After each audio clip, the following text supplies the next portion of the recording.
Be together.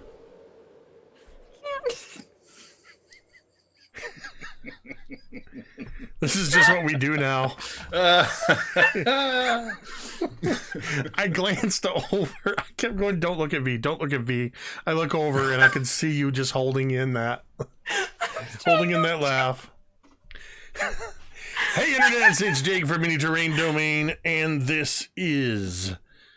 What is this? It's Dawnbringers, Season 5, Episode 18. In our Rime of the Frostmaiden campaign, this is Cold Light of the Dawnbringers. This is our regular long-running campaign happening every Thursday night at 8:30 p.m. Eastern, right here on... Hello? Hello. We still got you. You're just dark now. We got you. My whole monitor just went blank. This is the third separate technical glitch. What? Wow. What is going on over there, sir? All right, so hold on a second. He's been hexed. Hold on.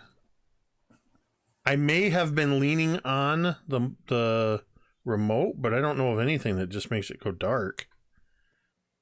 I wonder if I turned my monitor off. I did. Oh, no. There's that much light coming off your monitor? That's crazy. Yeah. Yeah, that's 100% what happened. Jake with mood lighting. I saw before the monitor went out, because it didn't just go off like normal. It started to dim down. I was like, I thought you were powering down saw or something. You guys saw it better than I did. Well, that was the easiest of all of the technical glitches. Oh my gosh. Wow. Welcome to Mini Terrain Domain. This is a good point to say, maybe I need to update my wish list and put some better technical stuff on there.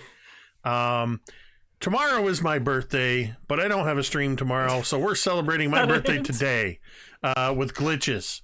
That's what I get from the internet.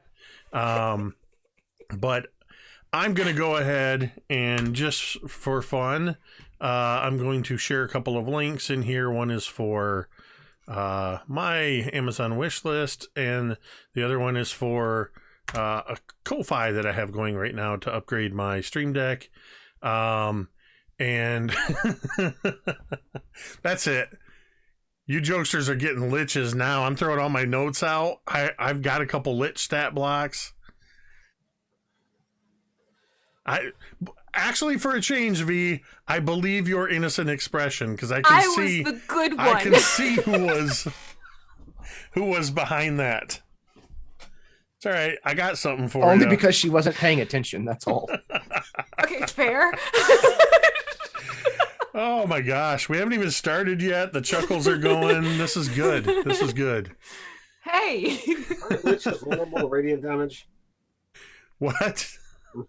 I was joking. I'm like, aren't liches vulnerable to radiant damage? Not my liches. Oh, okay.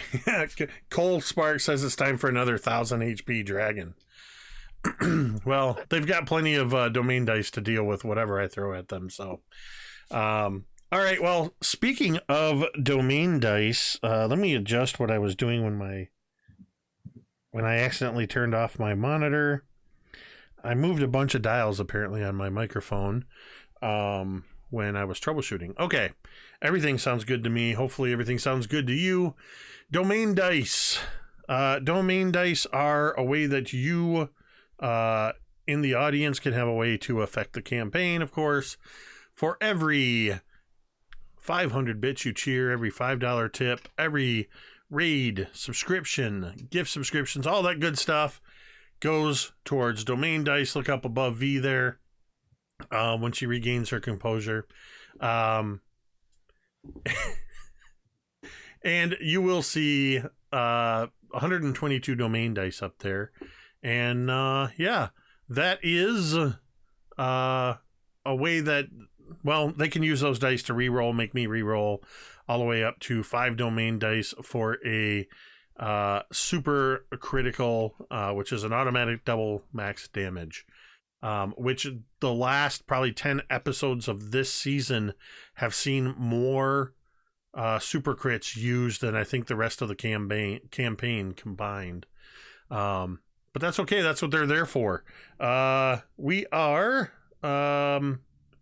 getting really close here to the end of April, and that means we are getting close to Jasper's Game Week, a week-long gaming event happening on D&D Beyond. It's happening here. It's happening with some friends in Australia. It's happening Pathfinder. They are having a weekend, I guess, after ours. It's a whole week long of gaming events. It's going to be absolutely an epic week of gaming and fundraising for Jasper's Game Day. All of that money going to benefit their organization and everything that they do towards raising awareness and ultimately the prevention of suicide through tabletop gaming. There are other ways that you can help out. You can, of course, follow the link that just popped up there, and you can direct donate to Jasper's Game Day anytime in any amount there. Or you can check out our partners at Initiative Coffee Company's Help Action, where you can get yourself some Metade roast coffee. It is a wonderful coffee, and for every 12-ounce bag that you purchase, $3 goes to benefit Jasper's Game Day. Be sure to check out Talon and Claw. Talon and Claw is our sponsor. They make incredible dice and gaming accessories. And they've been teasing for a little over a week, going on 2 weeks now, several different sets of Talon and Claw branded gemstone dice in sets of 11. And there's been mention of goals and launch. Sounds to me like somebody's got a Kickstarter going. And based on the Twitter, some of those gemstone sets are going to be $90 at launch for sets of 11 with the Talon and Claw branding. So be sure to check them out. And there's going to be the thank you, Gary, Fortnerd.com, Council of 11 wooden dice vaults. New dice vaults to house your new precious gemstone dice. Now, the MTD Claw is our promo code that you can use to get 10% off your purchase. That does not, however, include the dice at this time. That is for all other gaming accessories, though, on site. So be sure to check that out. Let's see. I think that is about it. Except for our one final announcement. I feel like I'm forgetting something. I'm forgetting to mention something else, but it's my newly acquired. It's not newly acquired. I was gonna say it's my newly acquired old man brain, but I've been DM dad for a long time. I can't get you guys' names straight in game, so this is very important that you know that you matter. I say it every stream.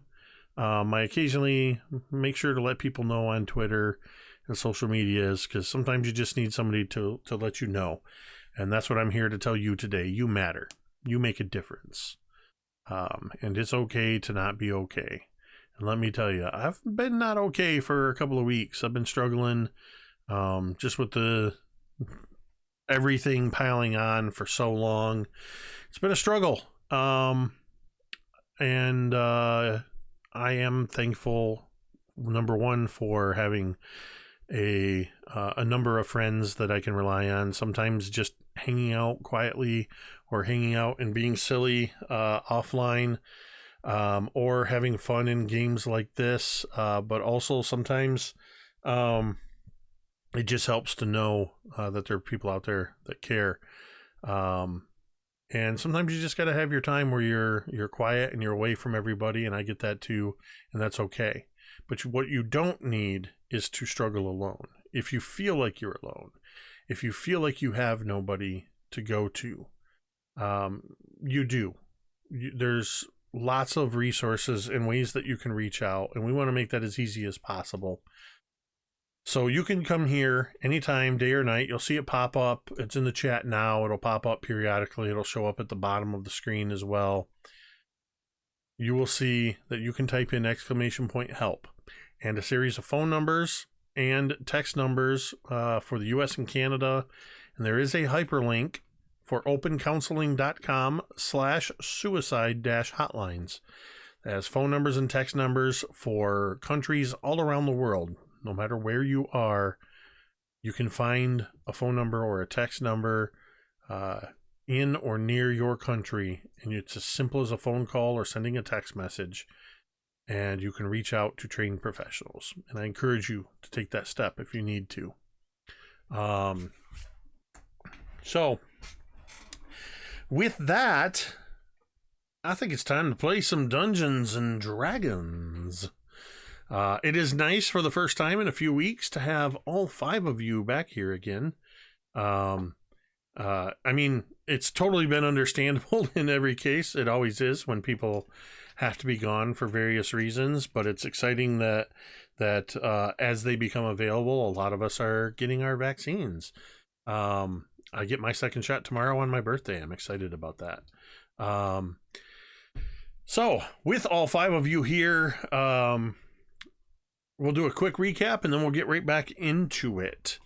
While on your way from Bryn Shander, having met up with an old friend, Baron, and asking around a bit, and in talking with Baron, you've learned that your old ally Vi, who is turned nemesis at this point, has holed herself up in an old Durgar fortress in the mountains to the south, the spine of the world. You gathered your supplies, you gathered everybody, and you began heading that way on what would be a 3 or 4 day journey. After the first day, things started to go a little sideways, and you ran into an ambush by these Chardalyn berserkers. Berserkers who had been corrupted by the Chardalyn, the magic crystal infused metal, crystal, ice. Nobody's sure exactly what it is, but Thorgarn and Fig had been spending a fair amount of time studying it and had also been adversely affected by it. These berserkers were so affected by it, they made weapons out of it, and they didn't care that they were losing their fingers, their toes, their noses, their ears to frostbite. Upon brutally defeating the Chardalyn berserkers, Fig found a ring on one of them, a 6-pointed snowflake. Immediately upon taking this ring, the Dawnbringers disappeared in a swirling blizzard of snow, reappearing outside of a bear cave. Investigating the cave, they raised a ruckus. Some were attacked by an ogre butcher.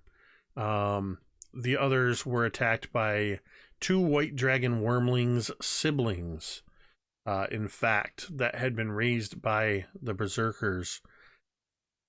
In dealing with them, they ultimately were able to eliminate these sibling wormlings quite violently, in fact. The ogre butcher, however, was actually Drown was able to stop him from attacking and have a conversation with him, who turned out to be named Turak. He showed Drown to a magical burning stone brazier that seemed to be formed directly out of the floor of the cave.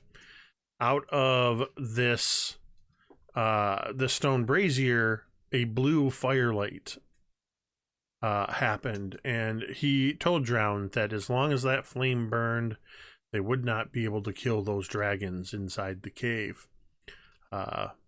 It seemed as simple as dispelling the magic, and the fire went out. However, in the time in which they investigated the cave, found a couple magic items, began to look around, an hour passed, and the flame ignited once again. And that was where we ended, and where we will pick up as you are all observing this. Talmud tried to shatter the basin using Gerta. Anybody that struck it has been met with no form of resistance whatsoever. It's just not giving away. It's not cracking, it's not chipping. And now this cold blue light is filling the chamber, having just reignited. What would you like to do? Fig is looking at this brazier, and he suddenly takes out his spell book and he begins to flip through it. I think that there may be something in here that could help, but it will take some time for me to translate my master's handwork. Well, if that thing turning back on means that things are going to keep coming back, we're going to have to stay here anyways for a while and keep turning it off if we want to get rid of it, and we know that you can stop it.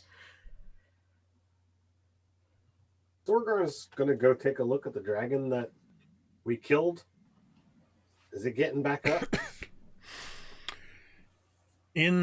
Back in the main chamber, a little ways off, where all of the icicles were hanging from the ceiling, you walk in there and you see the destroyed form of the white wormling, its head still smashed in where Talmud brought Gerta down on its head.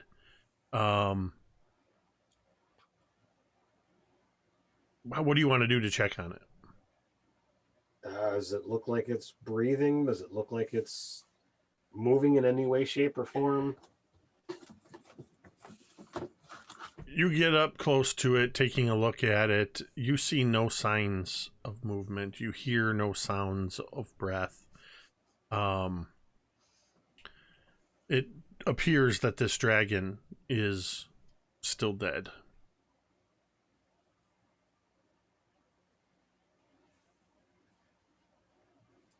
So how far away am I from the brazier? You're in another room. You are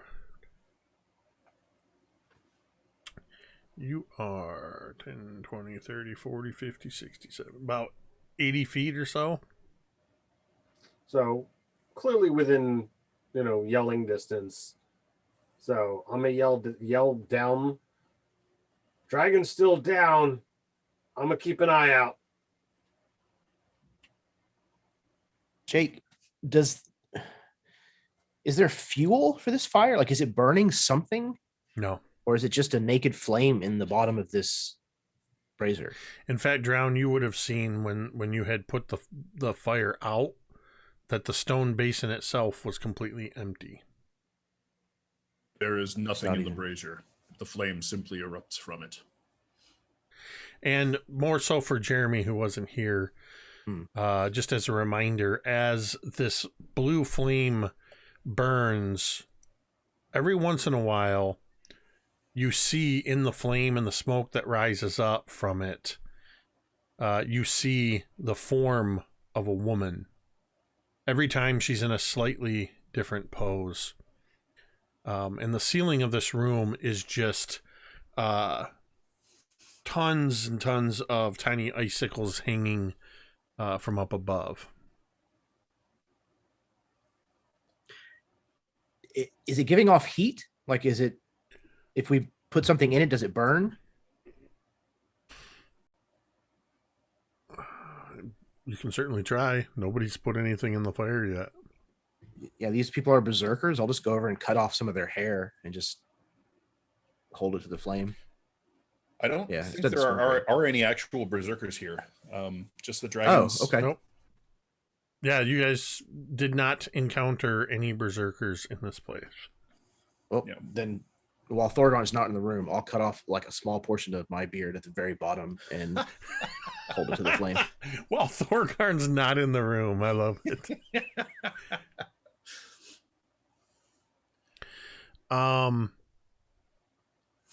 Yeah, you throw this. You throw the hairs of your beard into the brazier, and as you throw it into the light, you watch as they seem to sort of dance in the light. They don't fall to the bottom, and you watch as they crystallize into several small icicle forms before seeming to just dissolve and blend into the flame and the smoke. But as they rise up and finally disappear, you, Thorgarn, standing right there, you see this female form once again in the smoke and in the fire, and she seems to be standing with her arms crossed, looking down at you. You mean Thanks, Dad. Talmud sees it? I'm 80 feet away next to the dragon. Yeah, Dad, come on. Can't you tell them apart? Talmud, that is what you see. Roger. Don't give me another name to deal with. Who's Roger? Drown. He's my new My pet other rock. cousin. Is that Drown's real name? Drown's knows? name that was thrown into the sea is Roger? Could be. Drown's real name. Oh my god. Waterwick. It's one of my new spirits. I can't wait to meet Wajo.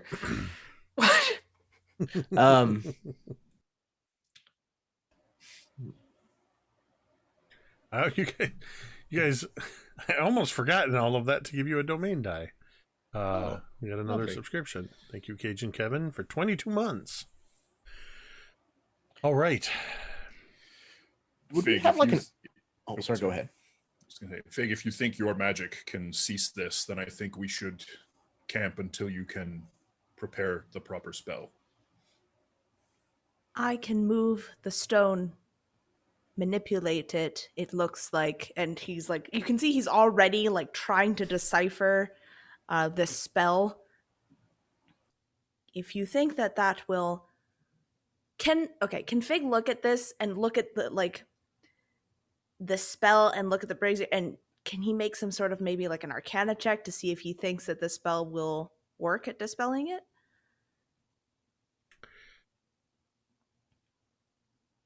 I mean, I'm not going to make you roll for that. You're a wizard. You're a high-level wizard. And you're looking at stone, and you're looking at a spell that allows you to shape stone. You won't. There's no roll that'll tell you whether or not it'll work. But you get the sense that you're on the right track. That maybe you could, unless there's higher level wards that are preventing your spell, you should be able to shape the stone. It is possible that we lack the means to destroy this, but using magic to obliterate the shape of the basin is all I can think of. It seems impervious to damage.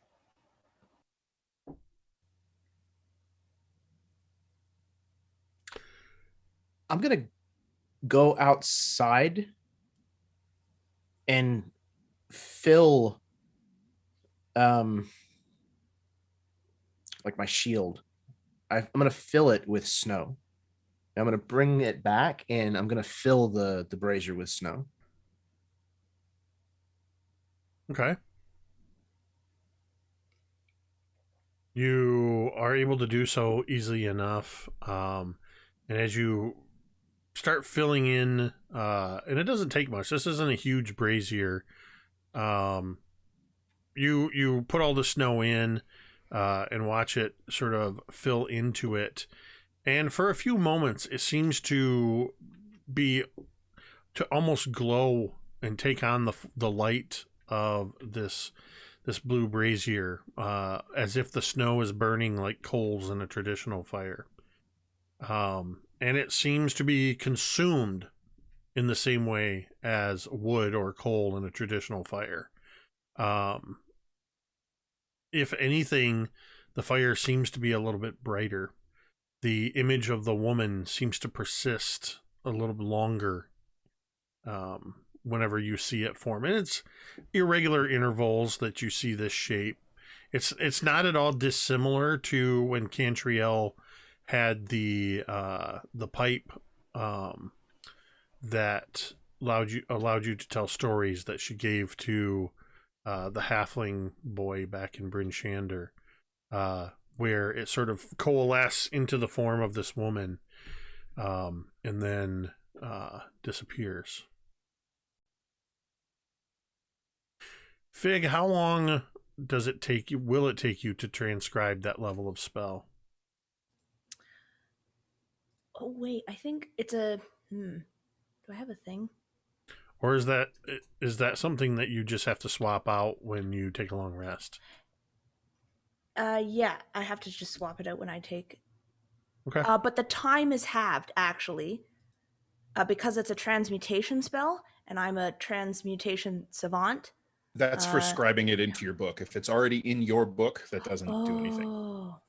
Okay, Yeah, so if you already have the spell, then it's just as simple as you take a long rest. Okay. Unless you have... Oh, no, sorry. Arcane Recovery just gives you slots.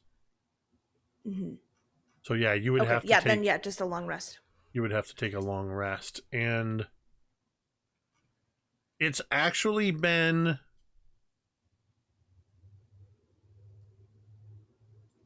At this point...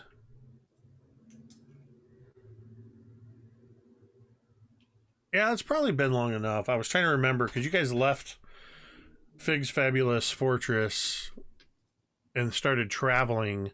Then you had a bad survival roll. You ran into the ambush.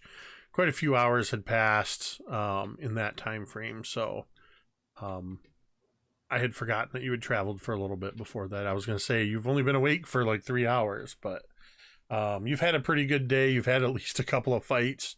You fought some wolves and some berserkers and a couple dragons. So, yeah. So it's up to you all if you want to try to take a long rest to allow Fig to swap this out. Yeah, if we care about shutting down this flame, I think it's worth a shot. Otherwise, we can just get back on our way. You've done a thorough investigation, kind of learning the layout of this place. There's the room you found that's opposite, down the passageway opposite of this. That was where Turak was butchering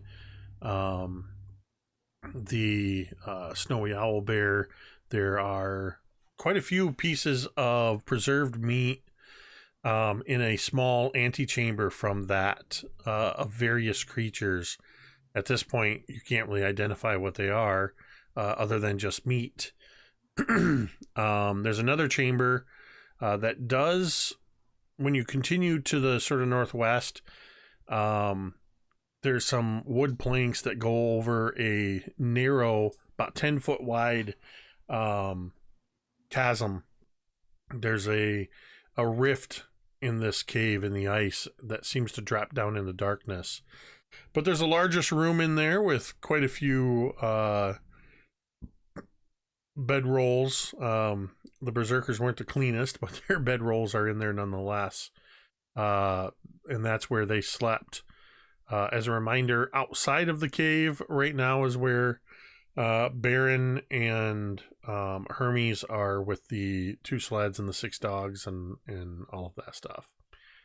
So if you're going to take a long rest, I just need to know who's doing what during this period. Who's going to be inside, outside, what kind of watch shifts you're planning on doing. Could we bring the dogs and the sleds inside? Yeah, absolutely. Is there enough room? I recommend we do that, if nothing else. Yeah, the smallest room in this place is like 20 by 20. The big chamber that you come into, there's a bit of a ramp, and it's a good 50 by 50. So plenty of space in there. Cantriel's going to take some of the bedrolls and put it into the room where everyone's going to be sleeping, and she'll just sort of like wrinkle her nose, like in slight disgust. And then she's going to snap her fingers, and suddenly there is flame sitting in her hands, and she just tosses it on top of the bedrolls without a care and starts a fire in the middle of the room. That should do it. And she walks back outside to look at the basin again. All right. So now there are no bedrolls from the berserkers. Well, I'm assuming we have our own, considering you know, Right. we're traveling and such. I would certainly hope so. You've been traveling for a long time. Yeah, you know, she's thinking body oils and stuff like that. You know, it's flammable, a little burn. So, is the plan to stay in the room with the brazier? I lost the word for a minute. The brazier. It's probably not a bad idea to keep an eye on it. I mean, we could also just stay in the main room where the hallway connects to it. So if anybody wants to get to it, they'd have to go past us. Works for me. Okay. So there is a total, counting Baron, there's 6 of you.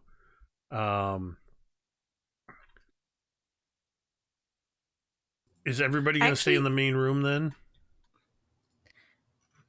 I actually think that Fig would cast his mansion spell Okay. just in case anyone wanted to go in and have a rest. But I imagine that we'll want to like take shifts just to keep an eye on the brazier and anything like that. But it could also be an escape if we need to get out quickly. So yeah, he would.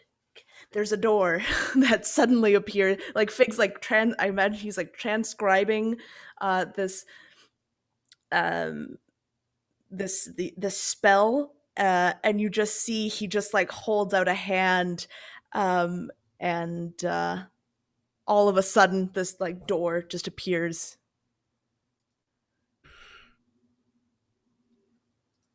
I imagine without any kind of preamble, once the door appears, Hermes immediately takes the cue and takes all of the dogs inside the mansion, and heads inside.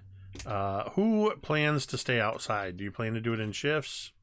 Thorgarn staying out? I mean, yeah, we should take watches. All right, let's just do it this way then. Is anybody not going to go into the mansion when they're not on guard duty?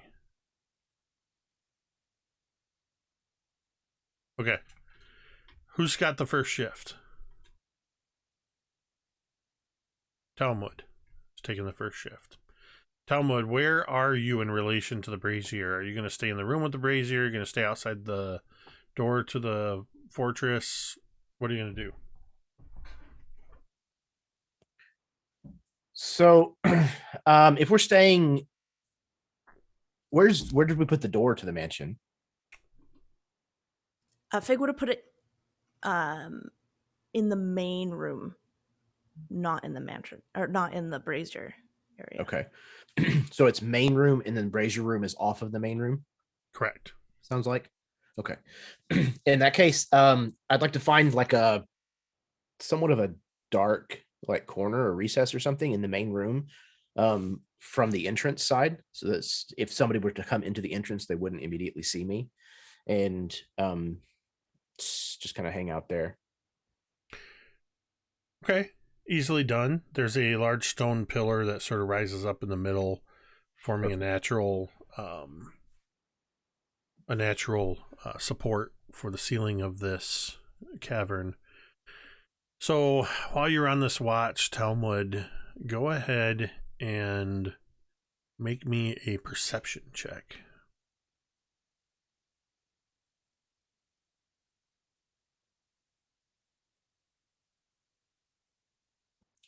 So that's a natural 20 for 25 total. Talmud, you very clearly sense movement off to your right in the direction of the hallway that leads towards the brazier.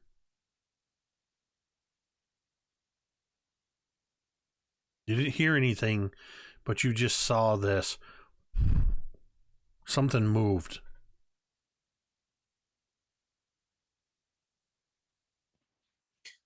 Okay. He'll get up and cautiously move that direction with Gerta Brone ready. Okay. Go ahead and make a stealth check. This ought to be fun. Let's see. Stealth. Okay.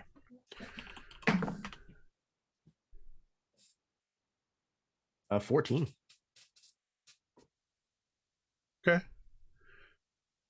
You, with that initial perception roll, you saw the movement was very clearly moving from the direction of the pantry, for lack of a better word, and toward the room where the brazier glows.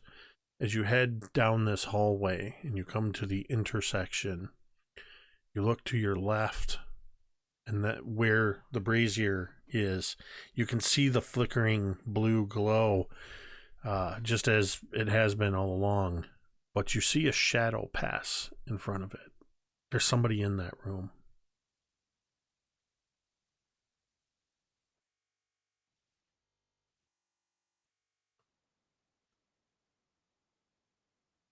I'm going to go to the doorway of the room. Is there any other way in or out of this room than this doorway? Okay. All of this is carved tunnels out of the cave. So he's going to stand in the doorway with his maul kind of held across his waist. I don't know who you are or what exactly it is that you want, but the only way that you're getting out of this room is through me. So I'd rather talk to you before you try to get past me.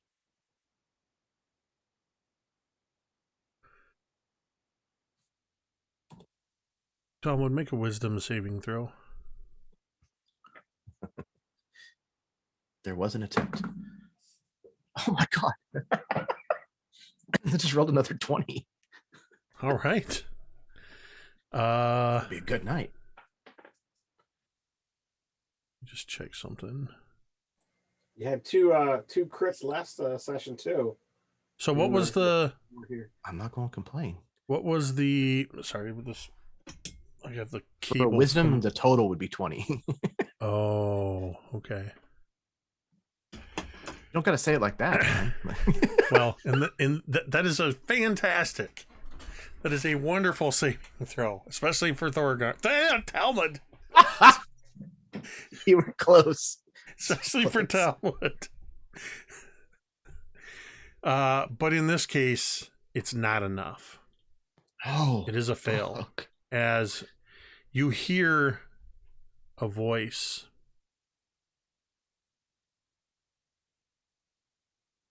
Come closer to the fire.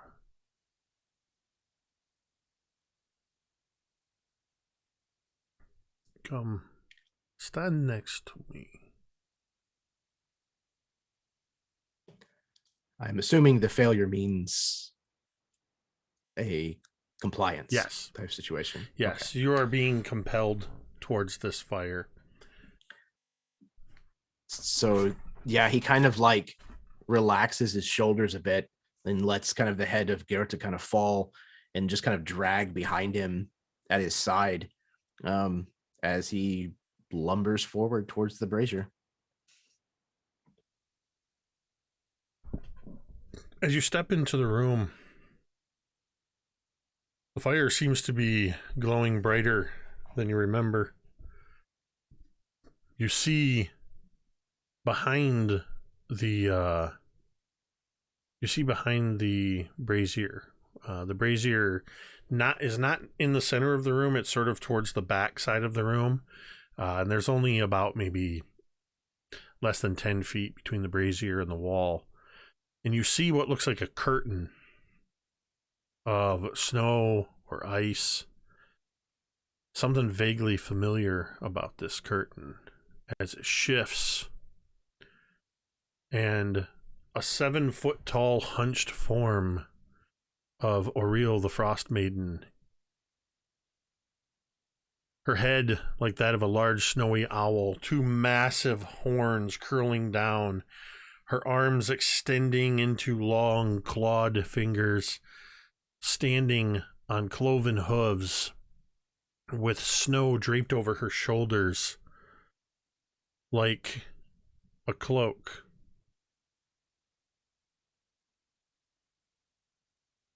You don't belong here. Huh. He kind of like looks up at her. I didn't expect to find you here. Am I close enough?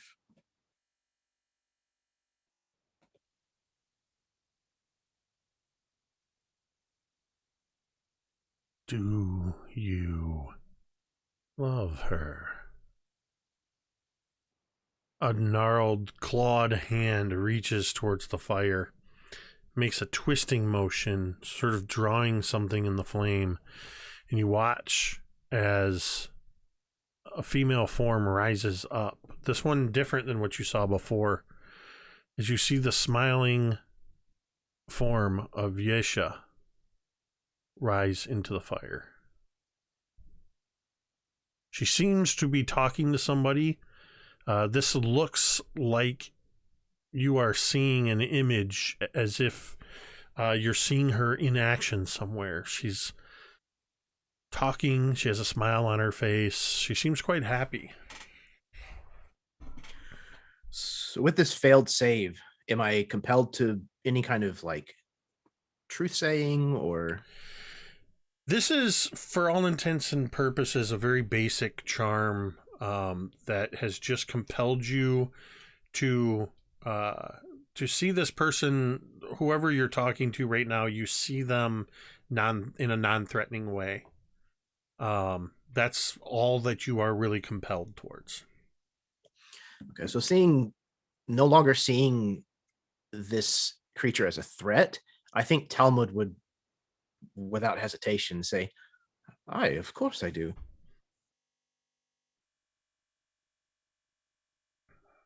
You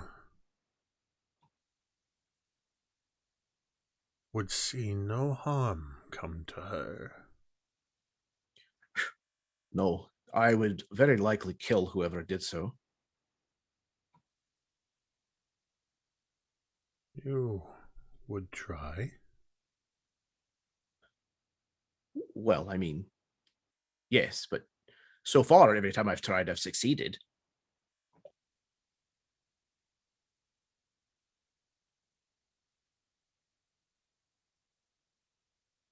If you want her to keep living, you and your friends will serve me.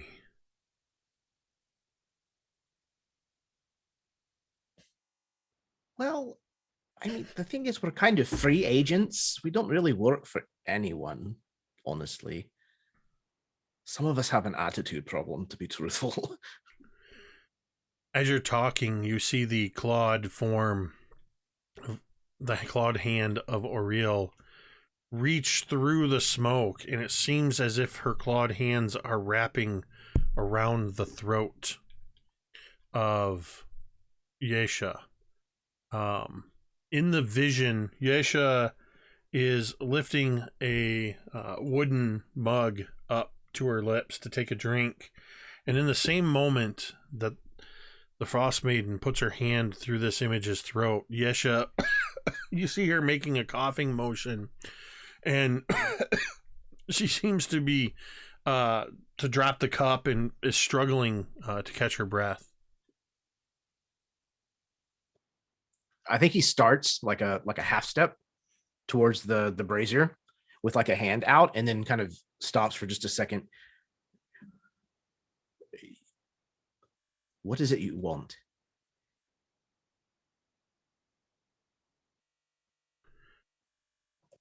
Loyalty.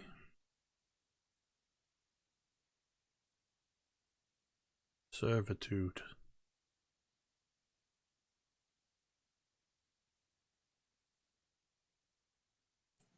Obviously, she hasn't met Talmud before.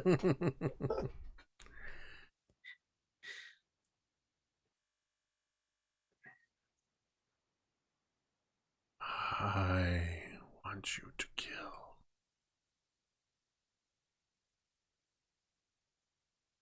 She makes a motion with her hand. And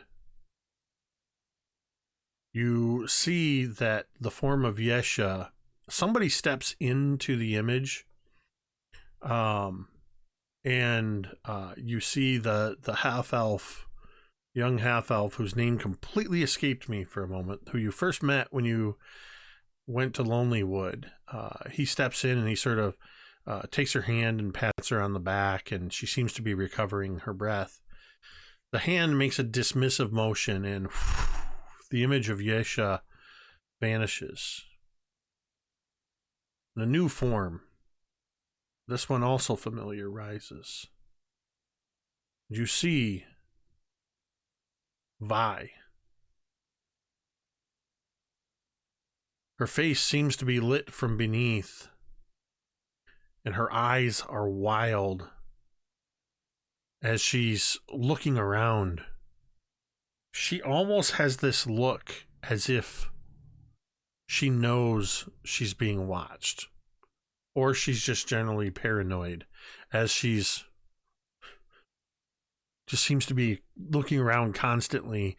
She'll look over here for a moment and then suddenly look off this way, and every once in a while she seems to stare right into your eyes, Talmud.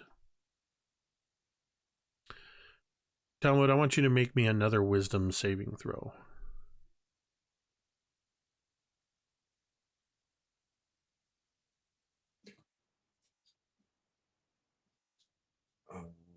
13. You awake with a start. You're back against the pillar where you were holding watch. Just a few feet behind and to your right is the closed and concealed door to the fortress. You're not sure how much time has passed.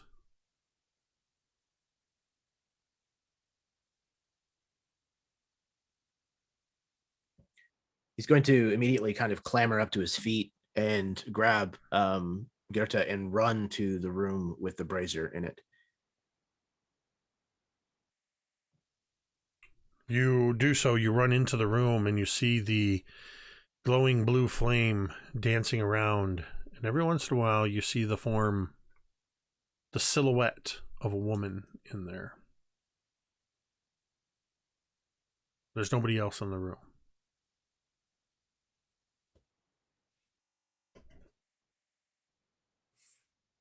He just mutters a curse, and he's going to go to the door to the fortress to check in whoever is next on watch. Who's taking the second watch?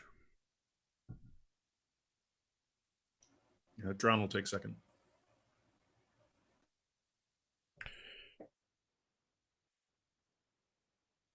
Did you say anything to him, Talmud? Yeah, absolutely. So he'll go up to, wherever Drown's room is, essentially, and knock on the door to wake him. Enter. He's gonna open the door. He's gonna close the door behind him. Something strange happened on my watch, Drown. Yeah. I thought I saw movement, so I went into the room with the brazier, and she was there. Oriel. And she threatened Yesha. Somehow she conjured her up in the fires of the brazier, and it seemed to almost tease as if she could choke the life out of her just with a touch of the flames.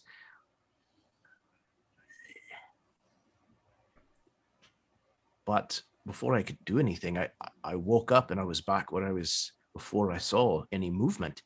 So I don't know if it was just a dream or... I don't like this place. Neither do I. It seems to be some sort of stronghold for her power or a focus. Do you wish to return to Lonelywood? I don't know. Maybe. Certainly better than this place. She threatened Yesha. She did. She seemed as if she could choke the life out of her from a distance. I am not familiar with all of the Frostmaiden's power, but she is a goddess. It stands to reason she could either do it herself or send minions. She asked for our compliance, our loyalty and servitude. I think she wants us to kill Vi, but that's something we're planning on doing anyways. She threatened Yesha to secure this cooperation. Aye. That's what it... If it was real at all, that's what she was getting at. I would assume it was real. It Whether it was only in your mind, similar to how I have done, sending Cantriel as a messenger to Victor. Though it is formed of dreams, it is still real. The communication was true. We should assume it is the same here. I think we can simply continue as we were, satisfy Oriel for the time being, and protect Yesha. Yeah. But there's no reason why she would... if you wish to return and retrieve her or see to her safety personally, I would understand, and we can effect that immediately. No, I don't have any way to get back to you guys quickly. So, I think you're right. I think if we go on with what we were planning on doing anyways, it'll placate her for the time being. I don't think she's going to move if she thinks we're acting in her best interest. That may be the best course for now. Do you wish to tell the others? I think so, just in case something similar happens to any of you. That is wise. I think being upfront about it is probably best. I agree. Do you require anything else? No. Maybe a stiff drink before bed, but best of luck. So he gets up and finishes putting on his armor and pulls on his coat and heads out to take watch. And just sort of gives him one big meaty hand clap on the shoulder as he goes by.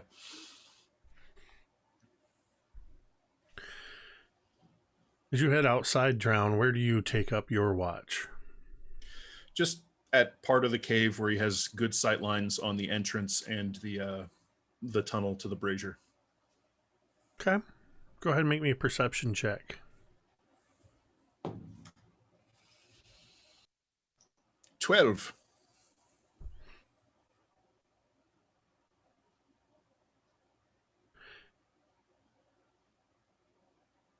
You're not quite sure from what direction it comes, but you hear a scrape.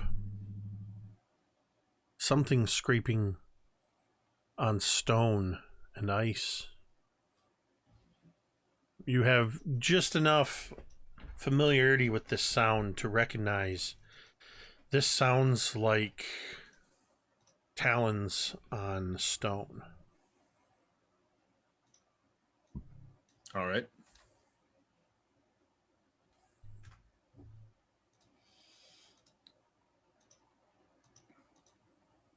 Well, he will just sort of step away from the wall to where he has Well, can't tell what direction it's coming from. Glance off to your right, and you can see that still lying in this cavern along the one wall is the carcass of the one white dragon wormling. Mm-hmm. It's not moving. It's just there. But you hear it again, this sort of echoing sound, this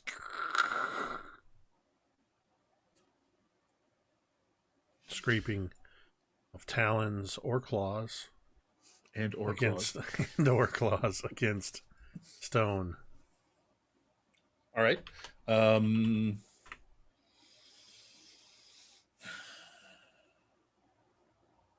Drown is basically just going to stay where he is and keep an eye. He's not going to go wandering off down any tunnels unless he can see something more specific.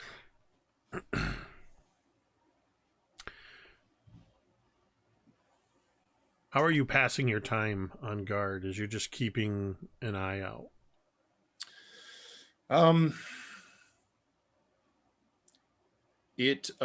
So you remember when he was watching Fig and Cantriel after the sacrifice lottery, and he just sort of stood there, kind of collecting snow? He's basically doing the same thing. He was crouched, just sort of squatted down, almost just neutral. Now he's the same, but standing and holding his staff in two hands and just kind of scanning back and forth between the various entrances and tunnels. And he just kind of stays that way. Go ahead and make me another perception check at advantage, since you've increased your vigil. Cool. It's a gentleman's 6. So we see this. The best way to describe this is cinematically, since Drown, you don't see this at first. You stand there. There's the faintest shimmer, only because you know it's there. Otherwise, it would be completely hidden. The faintest shimmer over to the side where the entrance to the fortress is. You stand there barely moving, casting a look over towards the entrance to this cavern. You hear the swirl. You hear the wind sort of gently blowing through the entrance. You can even see a faint glow outside from the still clear skies. Aurora.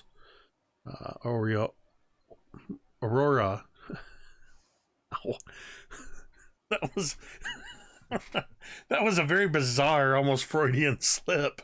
It's her auroras that are very glowing. And just as you're standing there, I think the only real sound you hear is maybe the occasional sound of bits of ice dropping, the wind, the creaking of even perhaps your joints, your armor, as you shift your position. So you don't hear, but we see, as we're looking at you, we see behind you, descending from the ceiling, what looks like your tentacles of the deep. Icicles seem to be curling down from the ceiling. First one, as you look off to the side, this one, and it just sort of curls around. You look to the other side, a couple more descend down. And you suddenly feel all at once as several tentacles wrap themselves under your arms, around your legs and your chest, and you are lifted from your feet as you were completely surprised by this. For the moment, you are grappled. You're being pulled up towards the top of this ceiling. Make me a strength check just to see if you can maintain hold on your staff as the tentacles are grabbing at it and your arms, attempting to pull them apart. Okay, well, just strength. That's a 9. Or, you know. Sure, I'll use a domain die. Succumbing to that That's a peer 9. pressure. We'll call that veer pressure. There's suddenly your staff is yanked out of your hand as tentacles grab hold of it. Another tentacle, they grab hold of your arms, and you are pulled up. Your upper torso is slightly higher than your feet, but you're pulled up a good 15 feet in the air. All right. And then you see, also you feel as a tentacle wraps its way around your head and covers your mouth. And then you hear that sound of claws or talons on stone again. And from the direction that the brazier is, you see the form of Auriel step forward, dragging her claws along the stone. As she steps into the room, towering up tall enough that she doesn't have to look up very far to look up at you. And she stops a good distance away from you and just looks up at you. And in that with that snowy owl head, you just see her head sort of cocked to the side. Drown almost in time just tilts his head to the opposite direction, just sort of looking at her. He's not struggling against the tentacles. He's just kind of, if they're not hurting him, he's not really worrying about it at the moment. So he's kind of wrapped in water. He will, I don't know. Is his voice muffled if he tries to speak, or? There is a tentacle wrapped around your mouth. So if you do try to speak, then it basically, because these icicles have become like tentacles of water, it would be very much be like if you tried to yell into the deep. Got it. Well, then he'll just sort of float there, for lack of a better term, and just sort of watch her and assume that this is her doing, and see her move. Why do you not fear?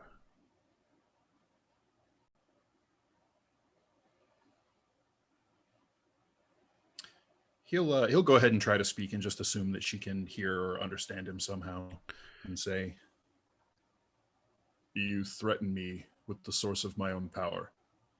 My fear for that is long dead."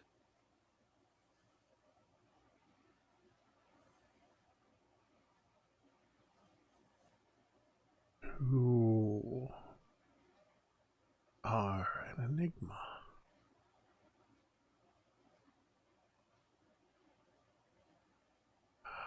I don't like enigmas.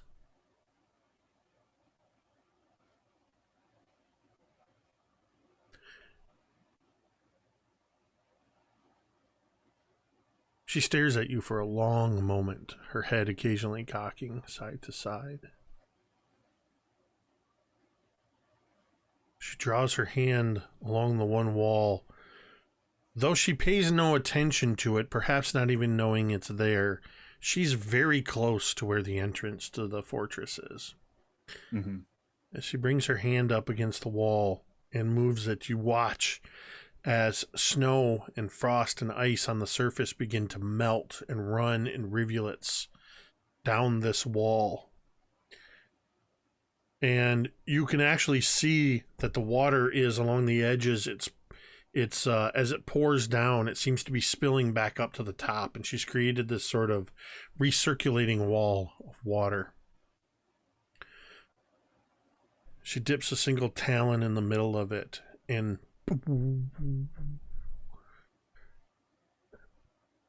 as the rings of where she disturbed the water spread out, you see Drown, as if looking into the past, you see from somebody else's eyes the day your name was taken from you, and it and you were cast into the sea. What do we see, Drown? So is it like the actual moment of it happening, that sort of thing? Yeah, Or is it's this moment. Okay, so then it's high up on a mountain, basically a mountain cliff that just drops, like a promontory that drops away into the ocean. You can hear the waves crashing far below. And then there's, the rise of basically mountain peaks behind. There are a large number of Goliaths and essentially an entire tribe, maybe not absolutely everyone, but certainly everyone important have come to see this. And they all look, for Goliaths, they're fairly stone-faced and somber, but there's this air of disappointment that sort of settles over everything. Drown is seized by both arms and is being half dragged, half carried toward the edge. There is an elder intoning in the giant tongue and reaches out and cuts a long gash across Drown's chest right over his heart through the angular tattoos that mark his tribe that are now covered up by all of the coiling tentacles. Draws his blood, coats the obsidian knife in it, says one thing with this just echo of sadness, and then casts the knife into the ocean, and they wait until it falls all the way down, hundreds, perhaps 1,000 feet. And then shortly thereafter, they say one or two more words. Drown is grabbed under the arms and pitched off the cliff.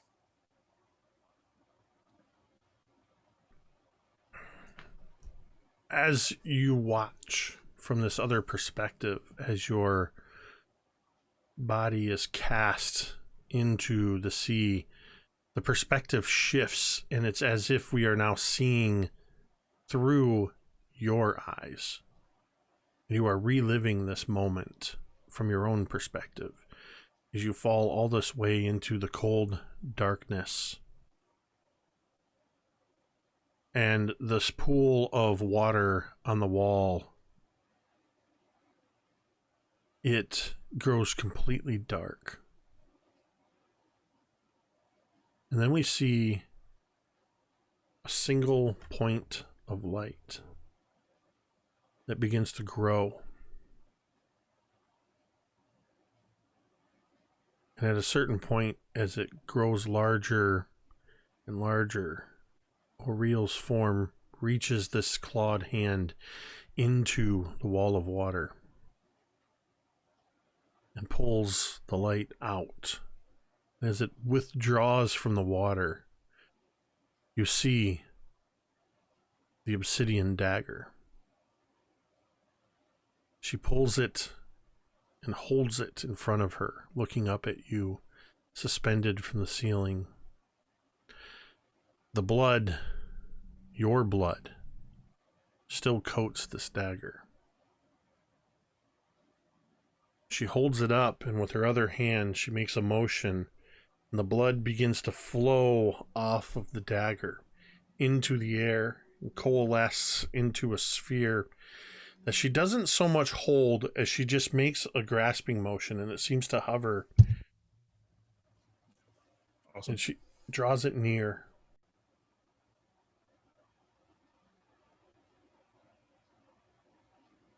This is your name. Your true name. I can give it back to you. Or, and she kind of makes a crushing motion, and it seems to instantly turn to ice and crush in her hand, and you watch as these chips of blood ice and she just makes this motion like just shaking something off. Very Bavmorda and Willow. Nice. Doing this. Or I can give you a new name. In exchange for your loyalty and your servitude.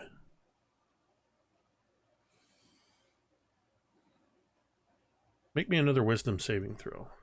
Sure. Well, I haven't made any wisdom saving throws yet. I Oh, don't make think. me a wisdom saving throw.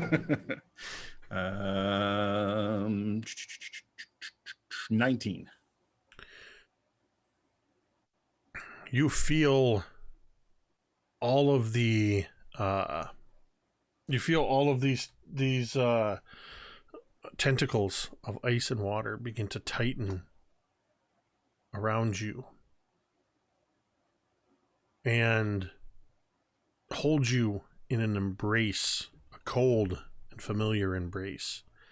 They begin squeezing you tightly, and you feel your vision starting to fade as you realize you are being strangled by these tendrils of ice and water. And there's a moment where sound and vision seems to fade, and it comes swimming back into view. You are standing in the cavern, facing this wall, looking downward. You see there's no form of Aureel here. But at your feet, you see the fragments and pieces of a shattered sphere of blood. That's where we're going to go ahead and take our break. Excellent. All right. Thank you, everybody, for tuning in so far. Stick around. We're going to take a short break, and we will be right back. I would remind you, or tell you for all the new people that are here, since we started, tomorrow's my birthday, so this is my birthday stream. It doesn't mean anything other than I'm going to be a year older tomorrow. For his birthday, he tortures his friends. Yep. He's a year more fun. Yep, I'm a year more fun. Have some psychological damage in character. I am going to go ahead, if you feel so compelled. There is no expectation or pressure of any kind. I just don't share these very often, so I'm sharing my wish list and my most recent Ko-Fi. But I would also remind you, another great way to give a gift is to donate to Jasper's Game Day, or hold on to that for a couple weeks and donate to Jasper's Game Week when we're raising money for that week-long event. At any rate, we will be back in just a few moments, where I will continue to narrating the story. We'll see you in just a few moments.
All right, Drown, after your shift,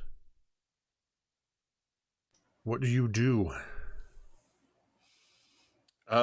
So after the vision ends and all of that, I assume his staff is back and everything is as it was before all of this happened. Staff's in your hands. Okay. So yeah, you'll kind of look down at the crimson ice shards on the floor for a little bit, and then sort of look up at the wall, and then just kind of stare blankly into the wall for 30, 45 seconds, then sort of shake his head and head back into the door to get the next person to watch. Guessing that's going to be me. I guess so. So I'll go wake up Talmud.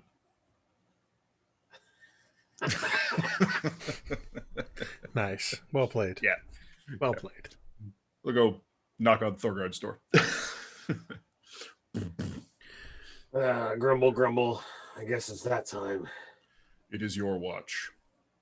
How are you feeling?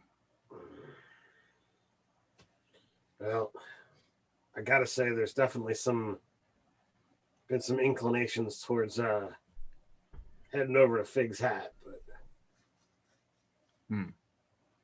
You feel yourself compelled to seek out the Chardelin. well, I mean, there's a couple different things, beyond the fact that it was something I haven't really worked with or seen before. There's the curiosity, the challenge. There was all of the conversation that Fig and I had of what we might make with it. But obviously, there's something else about it that's mucking with people's heads, so maybe there's a little bit more still in there. Do you still hear strange voices that you can't identify? Jake, do I still hear any other crazy voices? Roll me a d6. Nice. As a 4. You don't hear them. No unusual voices, nothing that I haven't heard before. The weird voices seem to be gone for now, at least. That is at least a good sign for the moment, then. There is something I must discuss with you before you take your watch. You may be visited by the Frostmaiden. Both Talmud and I have been while we were taking watch. She appeared to him and threatened Yesha, and used the threat of taking her life to coerce him to do her bidding. And in that, she wished us to slay Vi. Wow, that's weird that we're being intimidated into killing the thing that we were going to kill anyway, or go seek out anyway. That is Whatever Vi is doing, it must be counter to the Frostmaiden's plans or desires. So, is it possible we use one against the other? Such as it is. My advice, or my thought, and this aligns with Talmud's thinking, is that we will simply carry on as we were, and it will appease the Frostmaiden for the time being. She appeared to me as well, and she attempted to make me an offer in exchange for my servitude to her. Be prepared that you may suffer some sort of vision in which she will tempt you. Don't you already serve something? Yes. Well, as do I. And I think he's been around a bit longer. Apostates exist, but I take your meaning. Sure. Well, I appreciate the warning. As they say, have at thee. Enjoy your rest. We go see what this brings. Drown will go tromp up to we'll go tromp up to his room and go to sleep. So, just a Ted question. Talmud is never shared beyond with Cantriel. The whole thing with Yesha, right? We don't really know the whole story. I don't think that's something he would just like unload unless it was broached by someone Yeah. else. I mean, was we only- know there's some sort of connection there. Yes. We don't know his the details. behavior. Right. Yeah. Exactly. Right. Like Griffith somewhat spilled the beans slightly, but not in full. Cantriel knows the full story because she and Talmud had the heart-to-heart, but no one else knows the full story like she does. But there are suspicions. And everybody's seen Talmud's protective nature of Yesha. Yeah. Yeah, that's it. All right, just making sure that Ted's remembering all of the things correctly, and he absolutely finds it odd that this human woman has got enough of a handle on, or enough of a enough there that she could be threatened to force Talmud into action. Definitely bears some further thought and maybe some conversation. But with that, Thorgarn, kind of go out, and at first, he'll, just decide, it's cold. He does not want to just stand still, and since everyone else is in the tower, he's going to make as much noise as he need be. So the squeaking armor and the rattling weapons, as he kind of like paces in the hall back and forth, checking on the dragon, making sure it's still dead, checking on the brazier to make sure there's nothing weird going on there. Wherever there's a straightaway, he'll throw Forge Fane and call it back to him before it crashes into a wall or any of that stuff. Just trying to keep himself occupied in the middle of the night. Okay. Make me a perception check on your rounds. Yeah, I'm super good at these. That's a 13. V unwittingly giving me next week's thumbnail. I think I have another thumbnail of you going like this. What did you get, a 15? 13. 13. All right. Yeah, you continue. Thorgarn being a little more animated in his patrols. Moving towards a corner, peeking around, throwing Forge Fane, calling it back to your hand when it strikes nothing. Peeking in a couple times on the flame, nothing happens. It's just the blue fire burning in the brazier. Roll me a d4.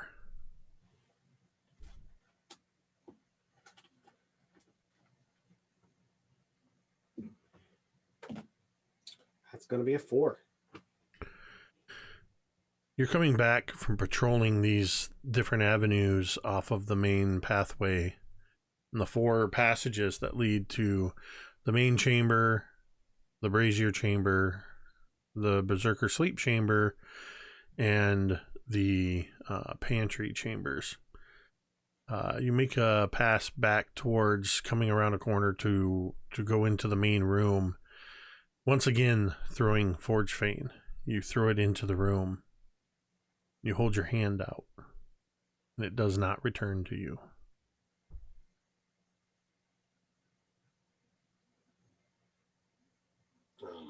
Hello?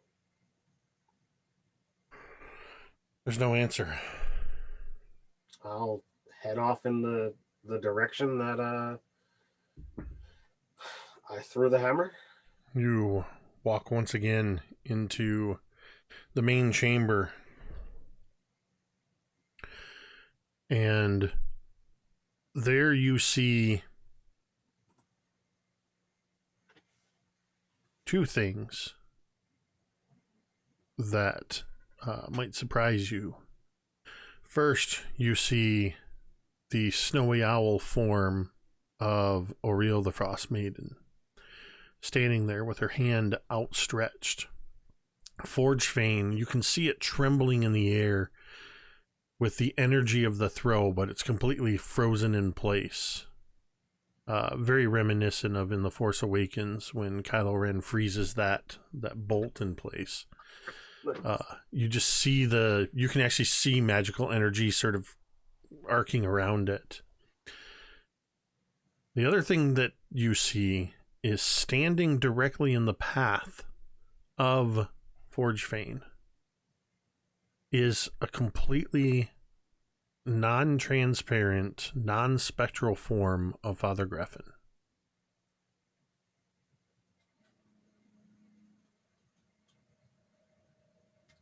So at first, ready to just be like, oh, I was wondering when you were going to show up.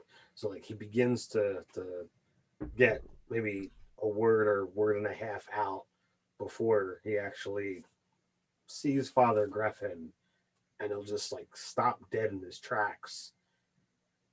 And he's going to try to, pull the hammer back with as much concentration as he can. This thing is kind of aiming towards his mentor. It's now apparently come back. This is definitely odd. Go ahead and apply your make a roll and use your spellcasting bonus.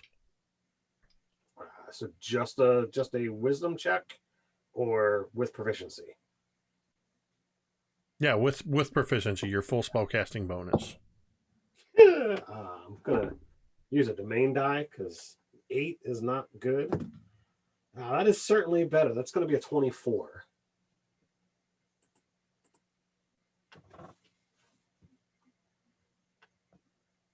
All right.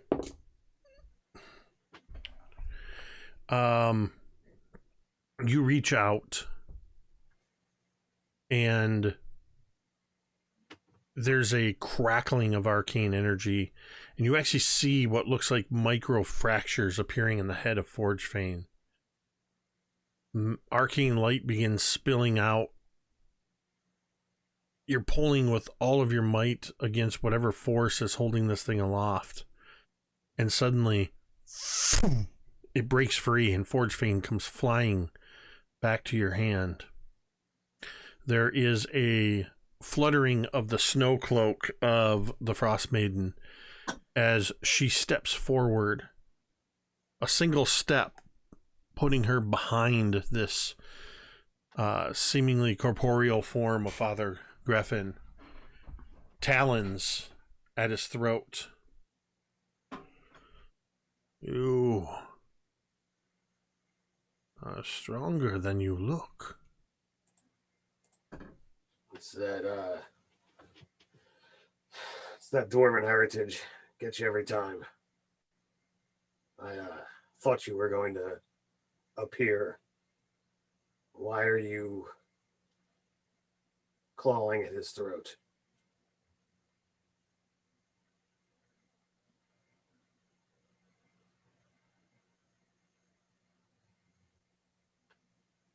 Why do you hold on to your past?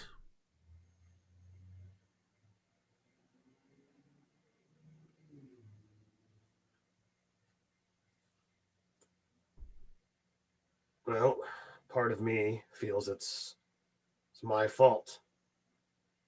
If I was not to be indoctrinated, he might not have been making the journey. The orcs would not have killed him, and he would still be alive. What of the others? So there's definitely a knowing look, as he takes in a deep breath. You can see the exhalation in the cold as he breathes back out slowly. Which others? with her hand that's not clawed at Father Griffin's throat. She just gestures, and as you look where she's gesturing, you see Tren, the human rogue. You see Fellaine, the cleric of Helm. You see Leskin, another dwarf. And you see Shamorla. So, Thorgarn is an absolute contrast. The color drains from him as these people who he really has not talked about in quite some time appear. He tries to as quickly gain control of himself, and as well as to control the rage that he's been fighting for quite some time. They helped me for a time. They brought me back from a place I feared, and they paid the price for it.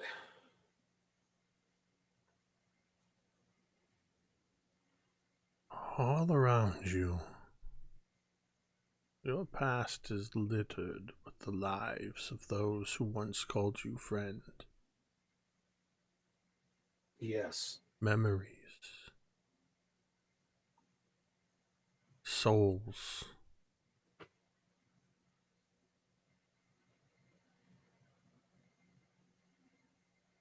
Each one gone. She glances over at Tren, who reaches a hand out towards you and seems to collapse into like a snowman suddenly dashed with a club, just bursts into 1,000 particles of snow. The same with Fellaine. Tries to bring up their shield. Same thing. Blown apart. And with Leskin as well. So when Leskin goes, there's definitely, like each one, there's a tear falling from, just the side of Thorgarn's face. But with Leskin, he unconsciously reaches for Faithkeeper that's on his left hip, and there's definitely trembling, knowing what's to come next. And Leskin is destroyed as well. So all that remains is Father Griffin and the female gnome Shamorla. You loved both of these. Each one differently. You're wrong. It is not past tense.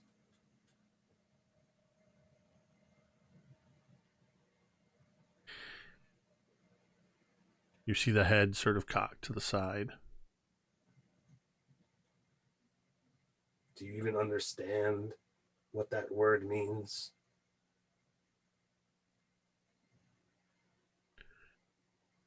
I understand more than you will ever know.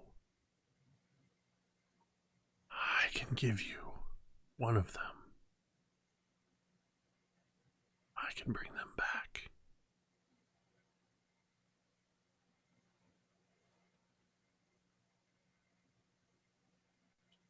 You can bring the life back of one of these while you continue to take from the people of this land.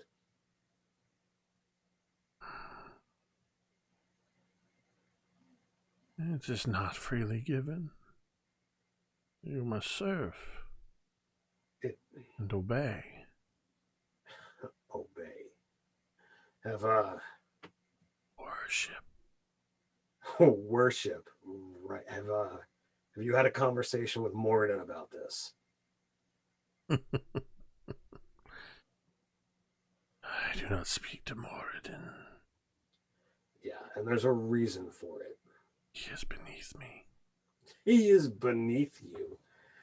Wow, how quaint.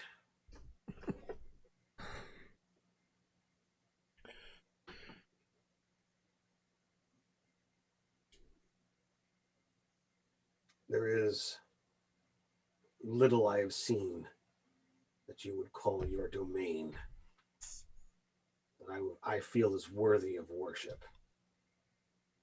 Moradin creates while you destroy. I create What do you create? a place better of this world? stasis. Place of constant. There is no change here. There is no change. The people. How boring. The people worship me, They fear you and they sacrifice to me. because they fear you. What is fear? There's no, What love? there is no love. They're terrified. You will kill them, their families, their crops. Rightly Anything so. else?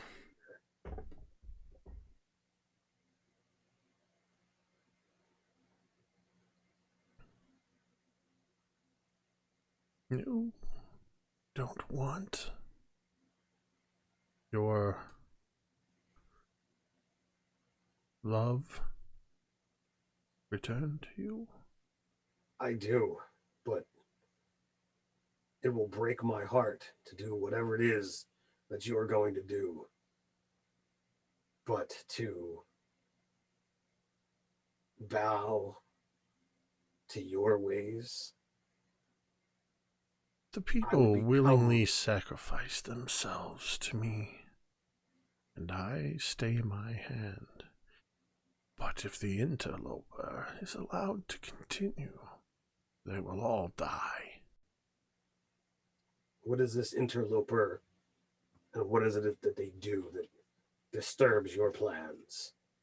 How will their plan hurt the people here? She is just days away from completing her plan to kill everyone in 10 towns. Well, who is this person?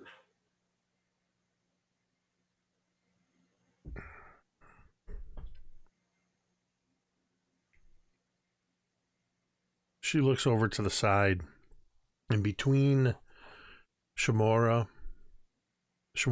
and Father Greffin, the snow that is newly on the ground from the disintegrated form of your former allies coalesces into the form of the human druid Vi.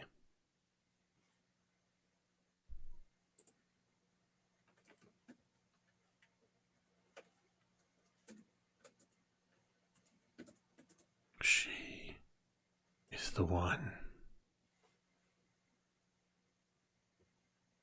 Kill her. You save thousands of lives.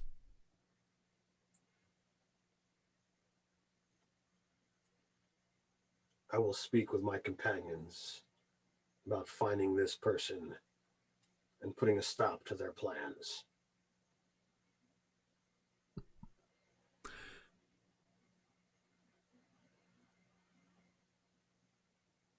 It's just the first step to a much better existence.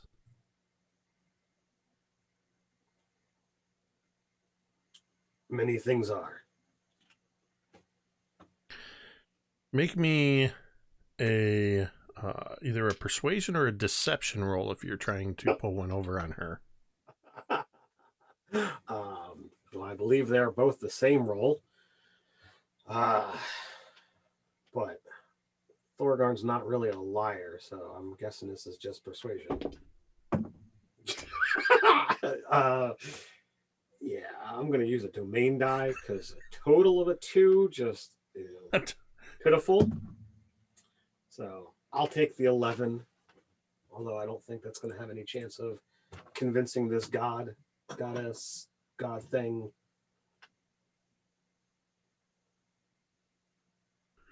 She releases Father Griffin, who does not move. He just stands there. She takes a step forward, towering over you, Thorgarn. The snow of her cloak seems to almost be falling like an avalanche forward as she leans down to you,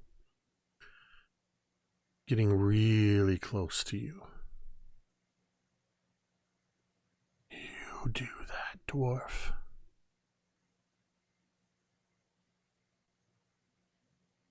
I will reward you. But if you try and deceive me, I will make sure that you are the one who rips the elf's heart out. And she disappears.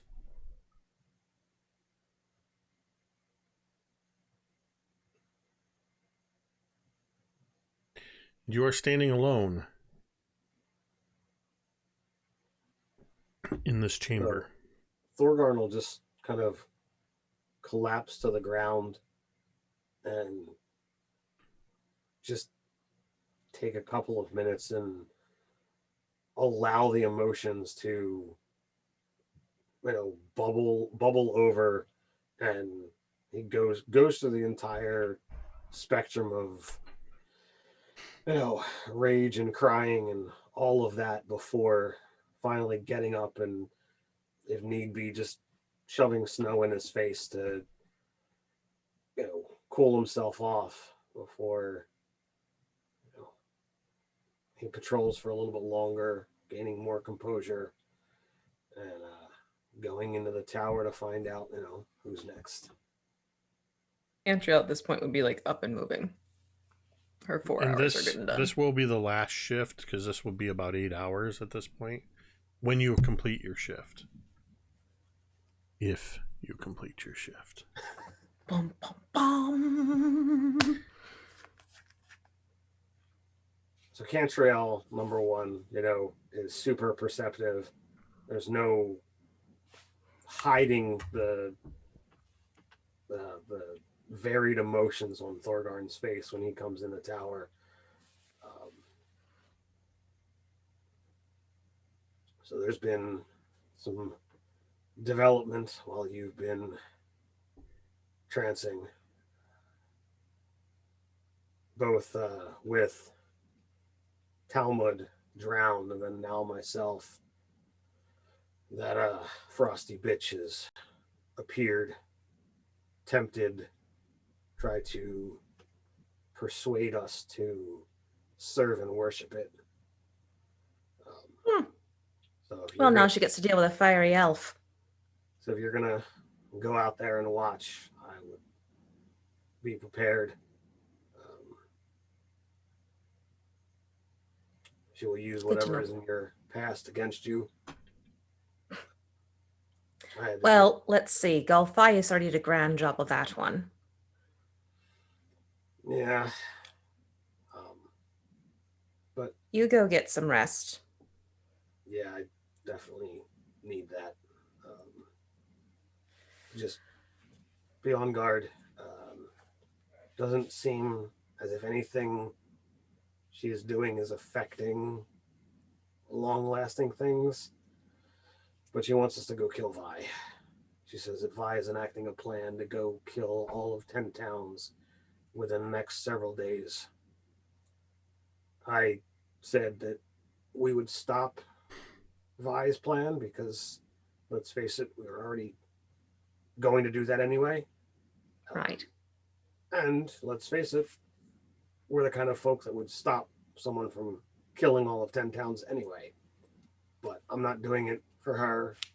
I'm not doing it for worship or praise or even her, fear. Doing it because it's the right thing to do. Well, that's because you have a good heart, Thorgarn. So I try. But Go rest up. I'll deal with her. I'd say night, but it's really morning already, so morning. That's fine. He'll just- Get some rest. He'll head to his room and again probably go through his range of emotions before getting a couple hours of rest.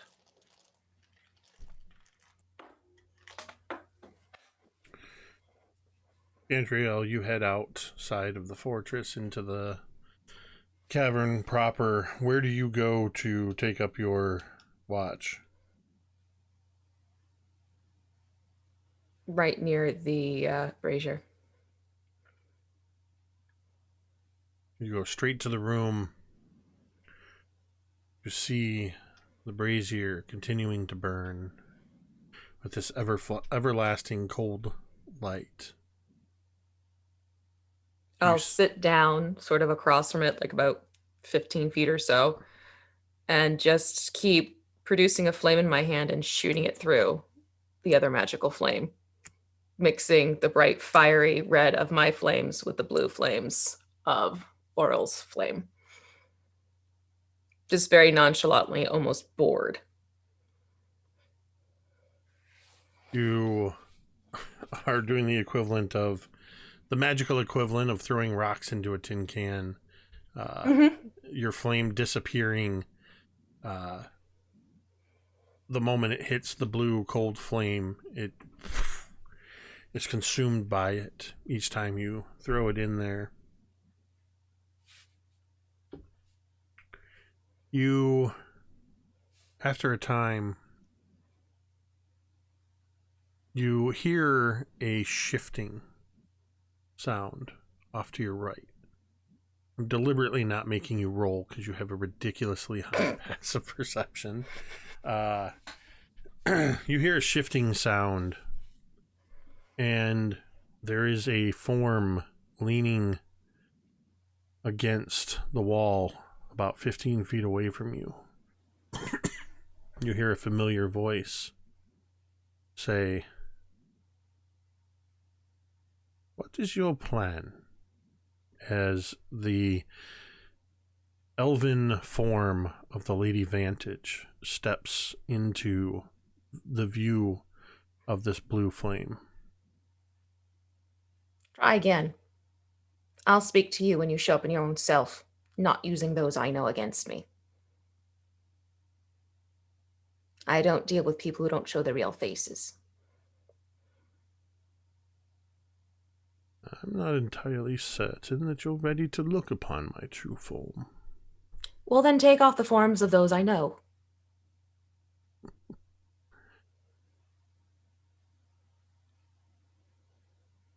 Does it trouble you to see No, the it tires faces? me. No, it tires me. It's old. It's a trick that's been done before. Get a new one. Be original. Something. God, you're all the same. Literally. Gods, you're all the same.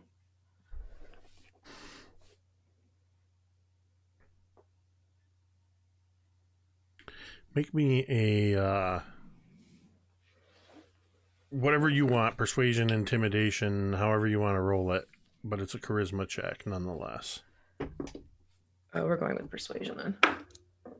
And that is going to be a 21.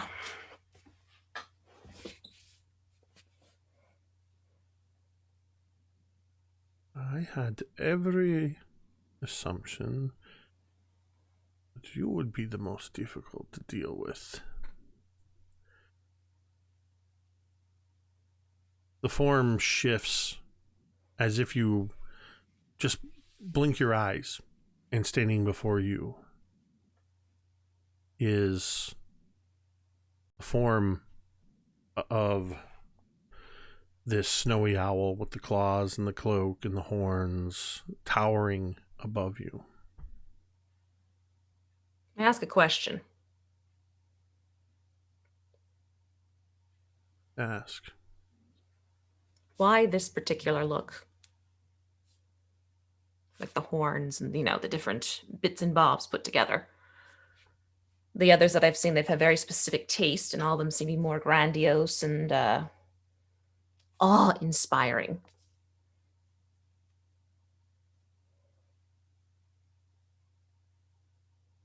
This is my final form.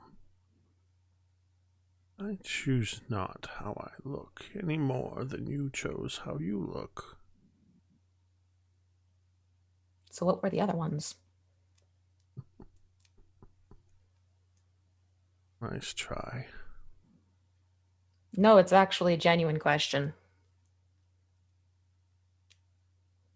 Continue down the path you are traveling, and you will find out all of my physical forms and all Fair enough. of my divine forms. Lovely, I look forward to it. What do you want from me?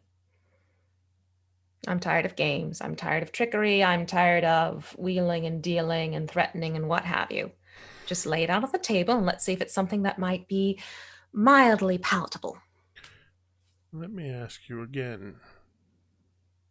What is your plan? You assume I have a plan. You've surely thought about what comes next. For you, for your friends.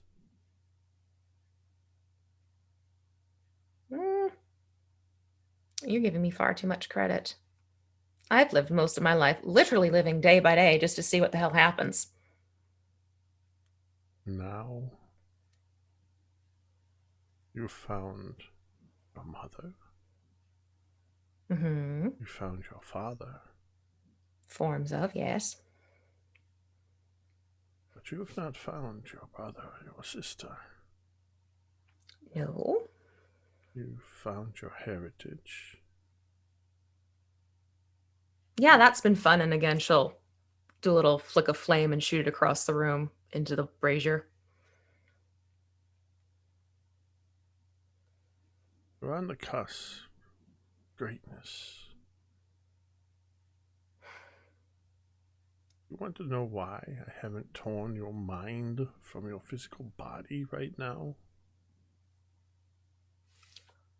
Oh, please tell me why. Interesting to hear your story compared to everyone else's story.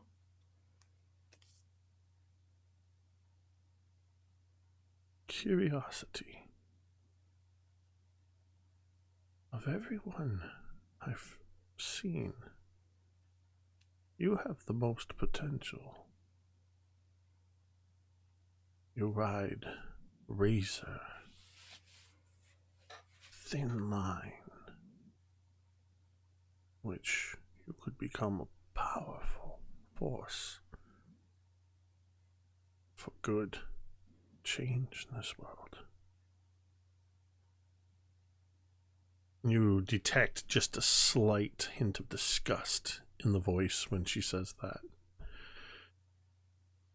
But you also have potential to become a god yourself. You already walk among them.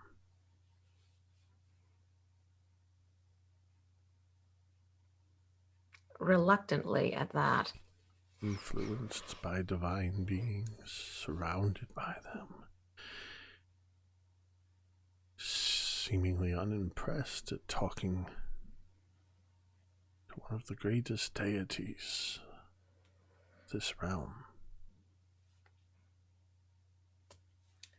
I'm sorry, was I supposed to curtsy?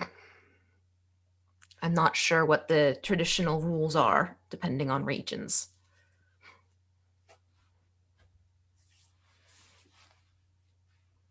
You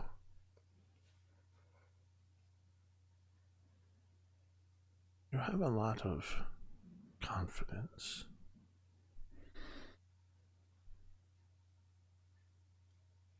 It's not confidence. Bravery, It's stupidity. There's a thin line separating the two. Which is it? I just want to get the hell out of here. Then what?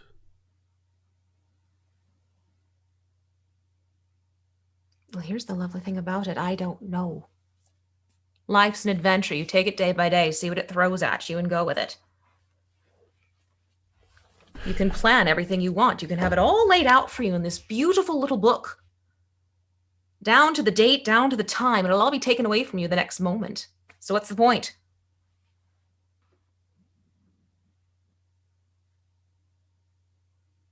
You don't feel like you have control over your own decisions.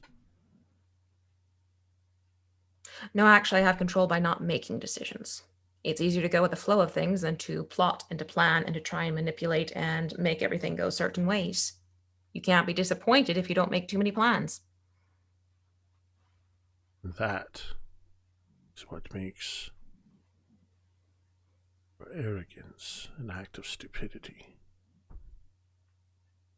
You may call it arrogance because it goes against the grain of what you're hoping to hear. That's your problem, not mine. I'm not the one. And I'm not the one saying I'm the greatest god on the face of whichever realm you're on. That's your call, not mine. I am not the one being manipulated by gods. You sure about that?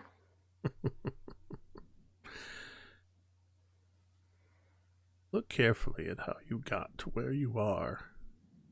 I'm fully aware as to how I got to where I am right now, which is why I want you to tell me what it is you're looking for, because yet again, another one of you is standing in front of me, has a plan of your own with ulterior motives. Just tell me what it is. You know what I want. It doesn't matter. You're already going to do it. Or you won't. But at the very least, you'll do everything in your power to stop the one called Vi from destroying all of the 10 towns. You may kill her. You may not. And then what? You'll look for your friends. Or you won't. May seek me out. Or you won't. You know what? I'm done. This is tiresome. Tell you what, write it down, leave a letter right there at the brazier. We're going to be back in a little bit.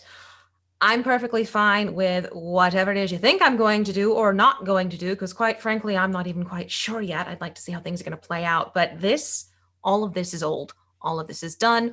All of this I've had enough of before. You're not the only one who uses this technique or tactic against the wee, weak mortals who are easily manipulated, and you're going to play with our brains. Yay, hooray, whatever. I'm going to say this for the last time. What do you want? Succinctly and without trickery, preferably. I want you to take ownership of who you are and what your destiny is, and stop letting gods manipulate you.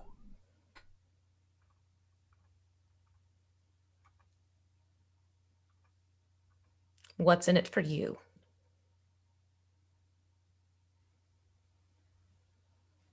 Maybe I just want You don't to strike watch me as the world. altruistic. Maybe I just want to watch the world burn. Yes, we'll see there's a problem. If you want to watch the world burn, you stop encasing it in ice. And she'll stand up and brush off the back of her thighs from where there's snow that's collected, and she will start to walk out of the room. Is there anything else, or are we done?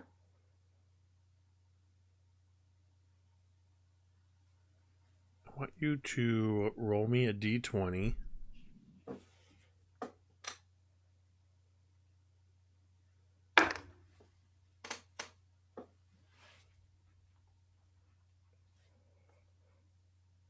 And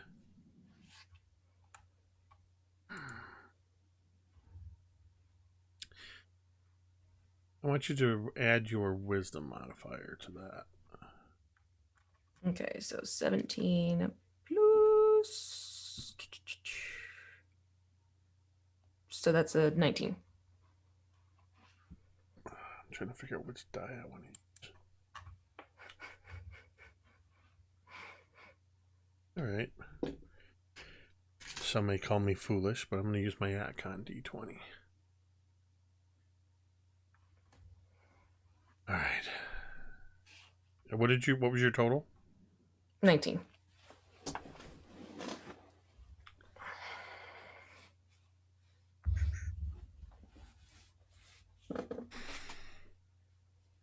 As you turn away from this visage of the Frostmaiden,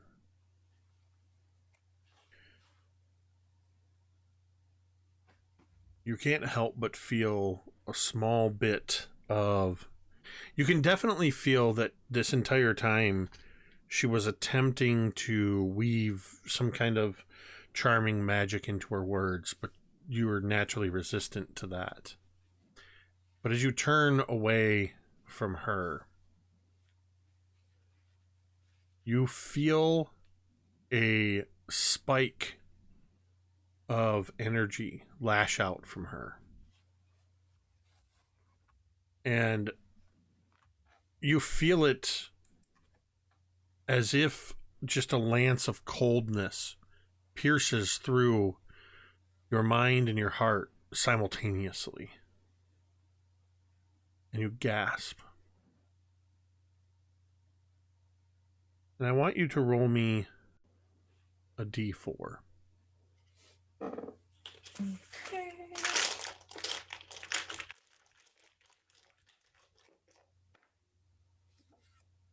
It's a 1.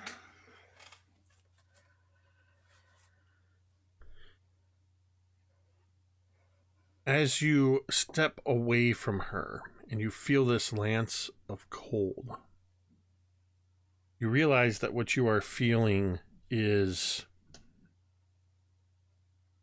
whatever calm demeanor she held while you were talking to her. What you feel now is the complete anger and frustration at the insolence and disrespect that you showed her. And you hear across your back a cracking sound.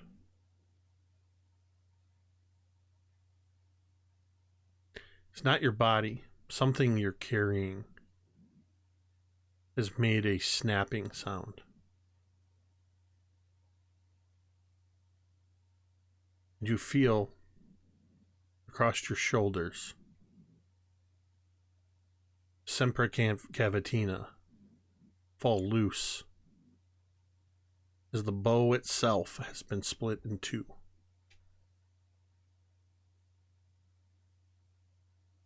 See? You're just like the others. As you say that, there's no one there.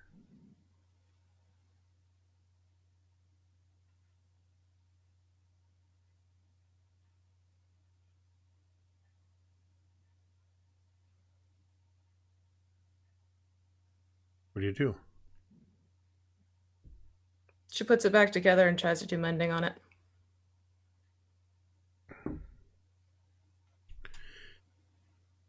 You're able to magically mend the physical form of the bow. You feel the bowstring tightening back up again. And after a moment, as it tightens up, it breaks apart again, right where the seam was. As the bow breaks, you feel your connection to your mother and your father pulled away. The rune stones are embedded in the bow. Your attunement to that and them is what keeps you connected and gives you power. And you feel it taken away from you in the form of this broken bow.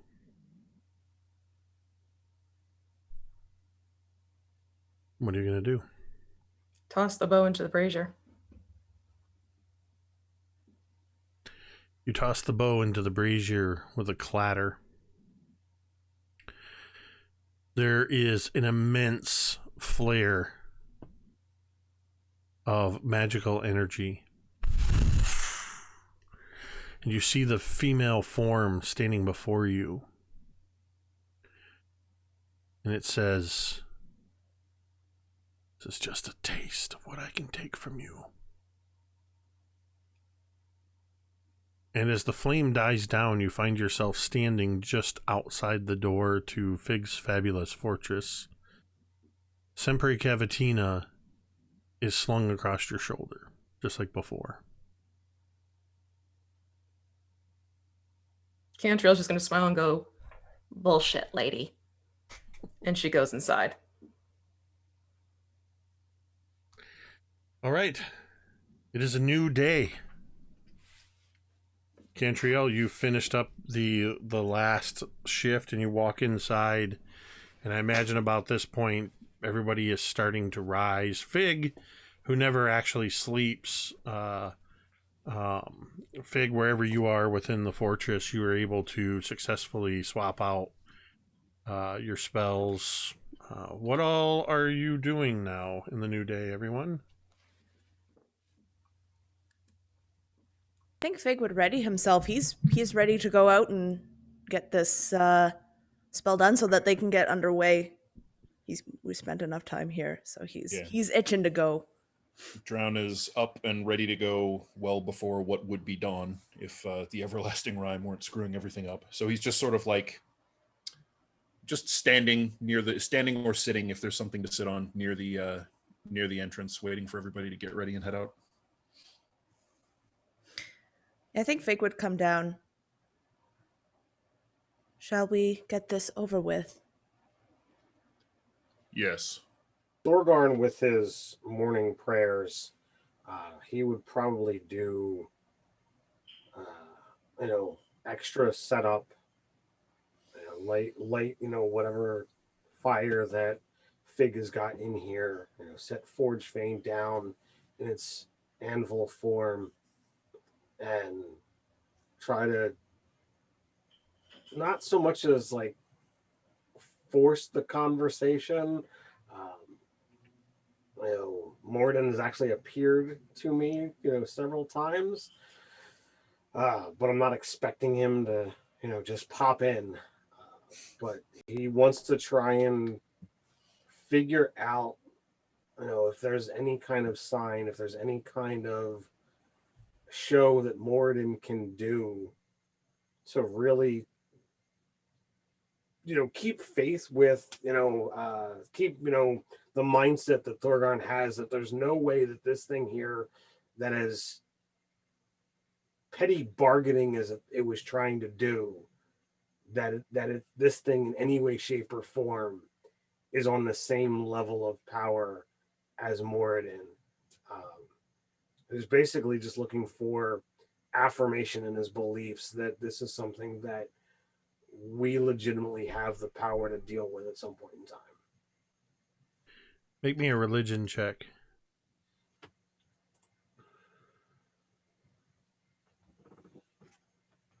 You know what? I'm going to roll my die with the anvil on it. Helps to actually stay in. It's 22. You don't see the actual presence of Moradin. Wasn't expecting to. Thank you. You don't hear Moradin's voice. What you do feel in your morning prayers is the firmness of your belief in Moradin, your faith in Moradin, that extends beyond just your connection to Moradin. You feel the power of Moradin as a god. And you believe that Moradin has a high place as a divine being, as a true god in the pantheon. and that Oriel the Frostmaiden, though god she may be, is a lesser god. It does not make her any less of a threat.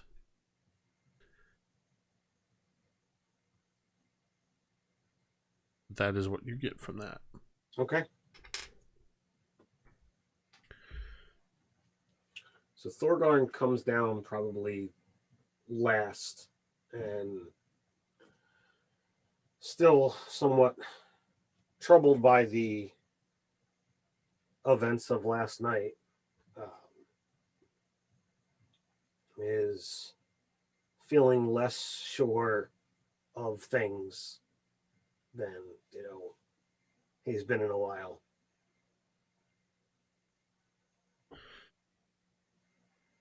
Thorgarn, in your prayer and your connection, particularly with that role, in your connection to the gods, particularly to Moradin,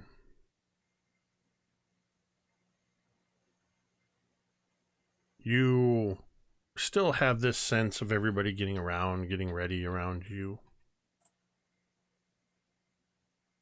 And in the midst of your party getting ready, and Fig preparing to cast this spell,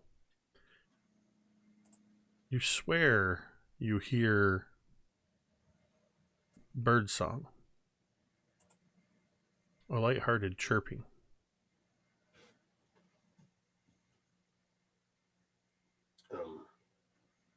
I'll try to see if he can locate the birds.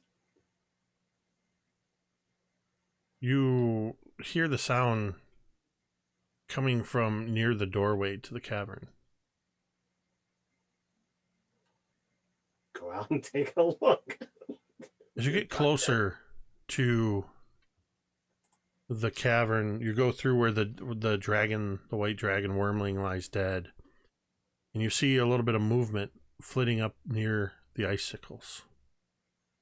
You see bright splashes of color, and you hear bird song. And suddenly, these little forms dart out from the ceiling and flit outside just as you move closer. As you see what looks like, at first, 1 or 2, then 3 or 4, till you're pretty sure you just saw a total of 7 canaries fly out of the cavern and through the open portico that sort of has that bear shape, and just outside, as you follow them as they fly out, you see just outside the door, Baron is getting the dog sleds ready with Hermes.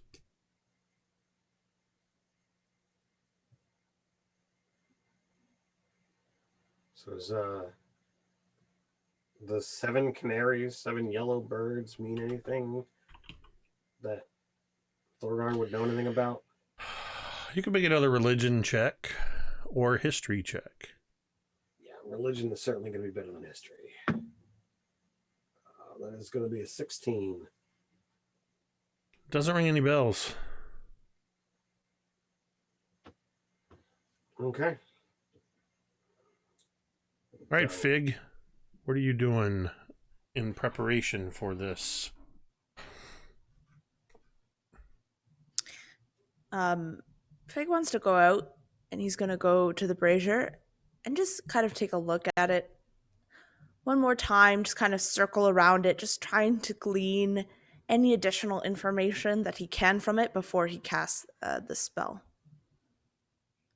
Okay. Other than what they already had. Is anybody in And there? if he doesn't, is anybody in there with Fig? Drown's definitely in there. Talmud, Drown. Thorgarn will be, within proximity, but if this thing explodes, he doesn't want to be in the radius. He wants to be able to run in and heal somebody. Just imagine, through recent memories, Thorgarn just sort of takes one step backwards. To be fair, he is distracted by the memories of his former adventuring party and past love. And bird watching. And apparently bird watching. Cantriel, are you there as well? Oh yeah, absolutely. All right, Fig, make me a wisdom saving throw.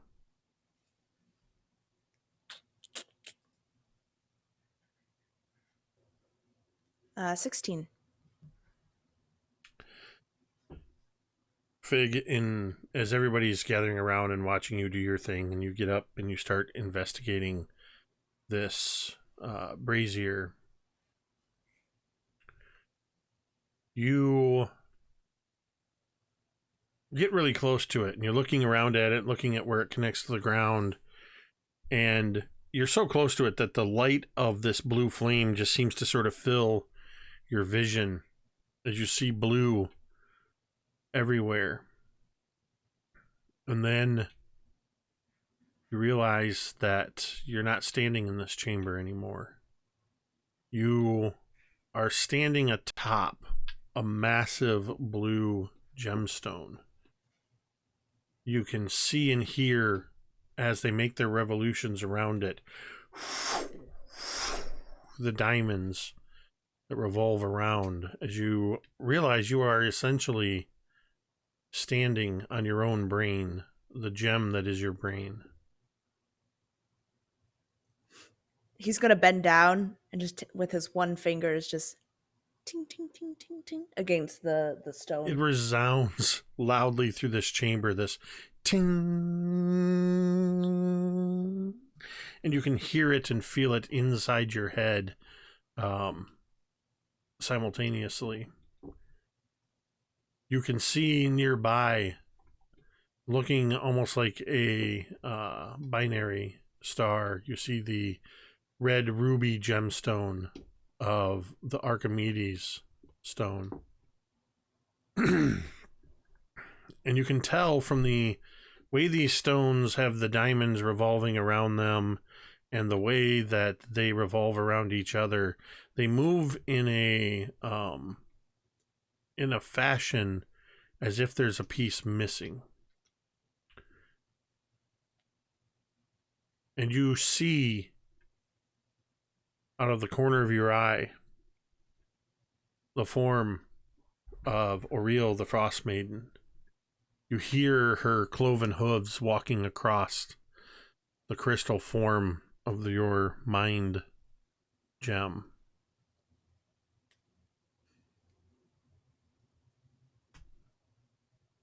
You are incomplete. Figure 2, Prometheus. Yes, there are always repairs that are needed to be done. You have intellect. You have cunning. But you lack a heart.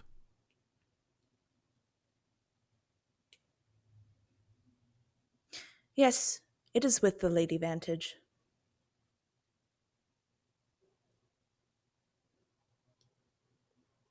And how do you plan to get it?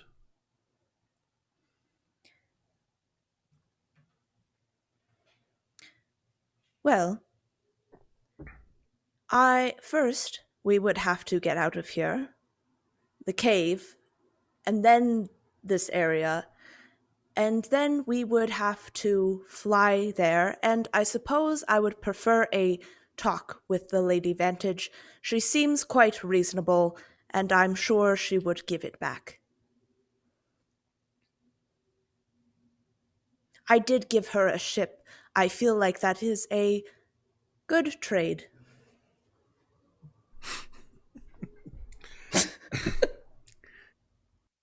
So pragmatic.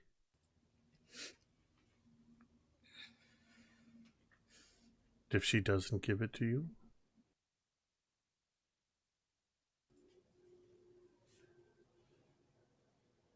Then I suppose I will have to find another way to get it.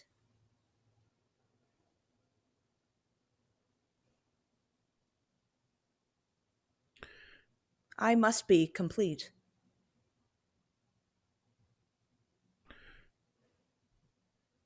I can help you. How? Simply have to do what I say.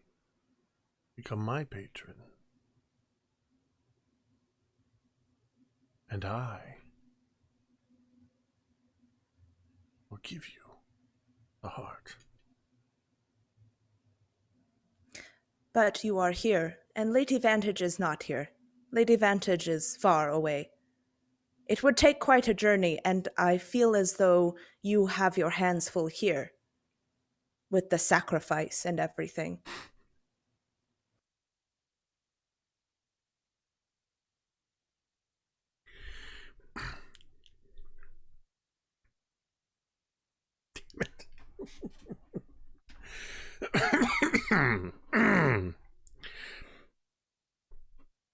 I am a god. I can be many places at once. You just need to do 2 simple things for me. 1, kill the human druid. The woman called Vi. She is a nuisance. She threatens everything up here. And 2, when the time comes, I will need you to kill someone close to you.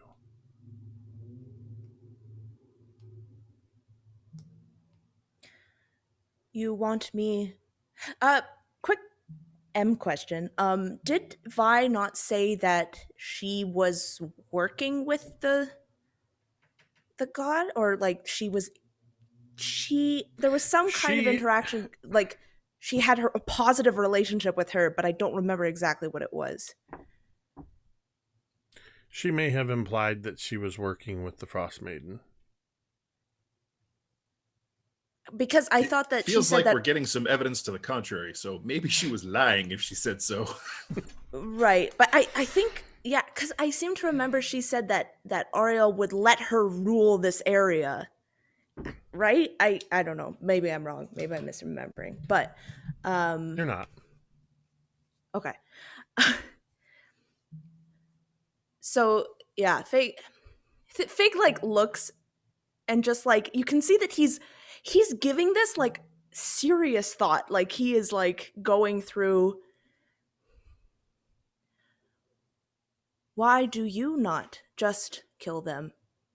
If you can get me a heart that is very far away from a very powerful creature, why do you demand something from others that I could defeat very easily?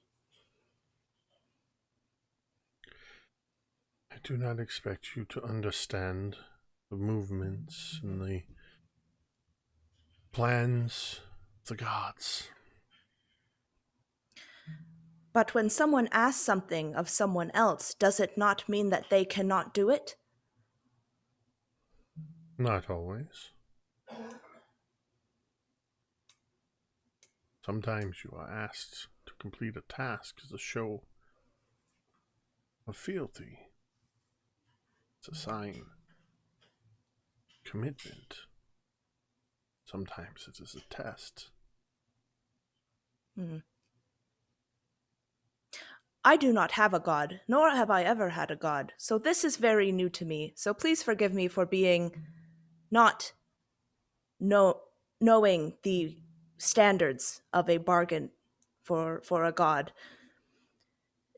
Also, didn't Vi... Also, Vi had said that you had shown her favor and she would be allowed to rule under you. That doesn't seem like a very good deal to make with someone who goes back on their word. How do I know you will not send someone to kill me? First, make me an insight check.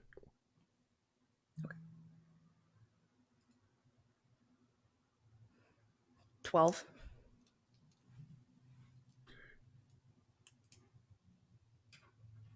You don't. You will never know. Just as you don't know now who among your friends could turn on you at any moment. No, I'm pretty certain that none of them will cross me. That I am 98% certain of.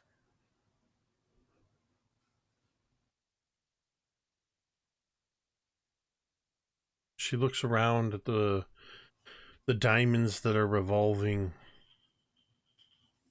You are a curiosity, Figure 2, Prometheus. Thank you. I can see that you believe this to be true. Think on what I have told you and know this. And she gives just a tap with one of her cloven feet, and it rings on the crystal. And you hear and feel that ringing inside your own skull as she says, I'm in your head now. And there's a flare of blue light, and you find yourself in the cavern once again, still staring into the light of this. At most, all of you have seen Fig staring into this brazier for about, it's going on 20 or 30 seconds now.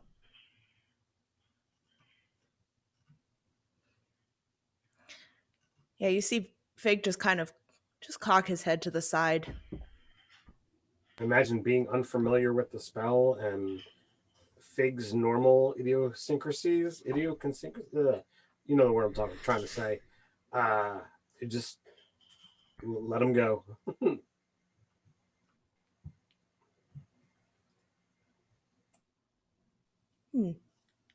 How interesting.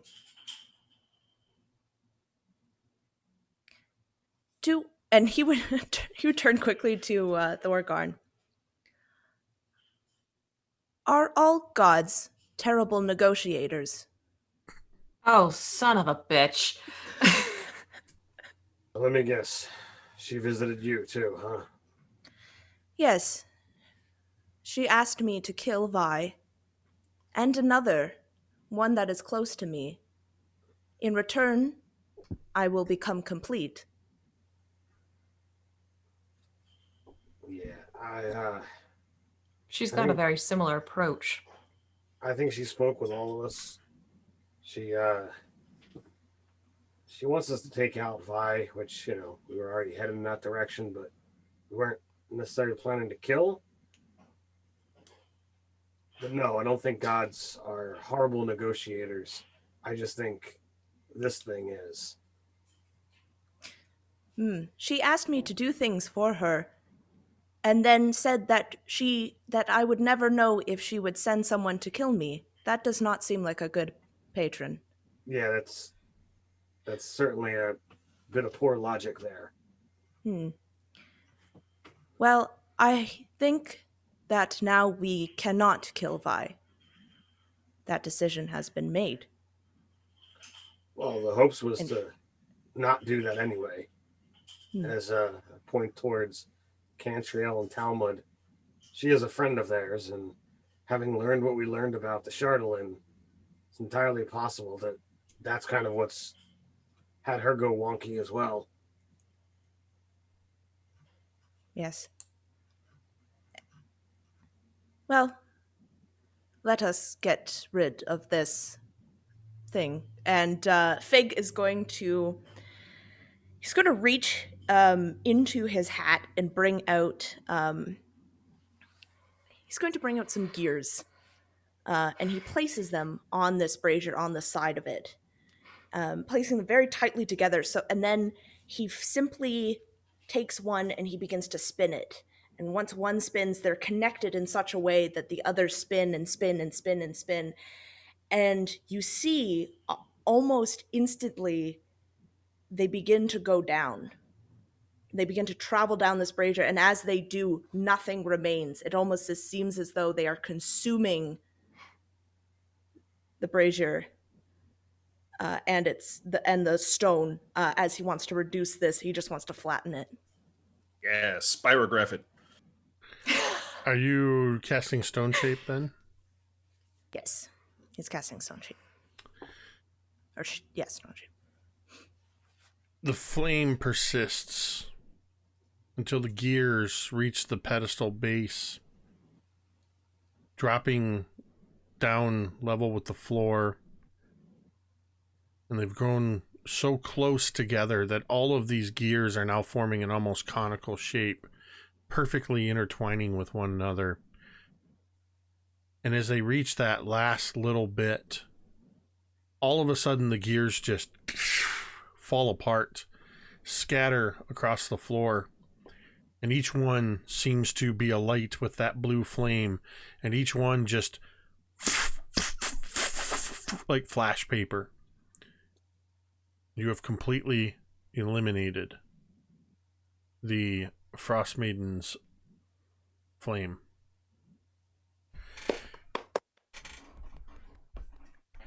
And that seems as good a place as any to end our session tonight.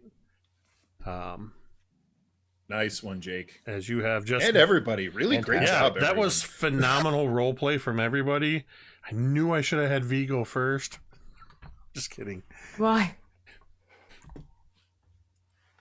I don't know. All of you presented unique responses and revelations to the influence or attempted influence by Oriel through this fire. And all of you were shown things and possibilities and given offerings. So it's very interesting to see how everybody reacts to that and what you take from that as characters and players, seeing what she can or cannot do.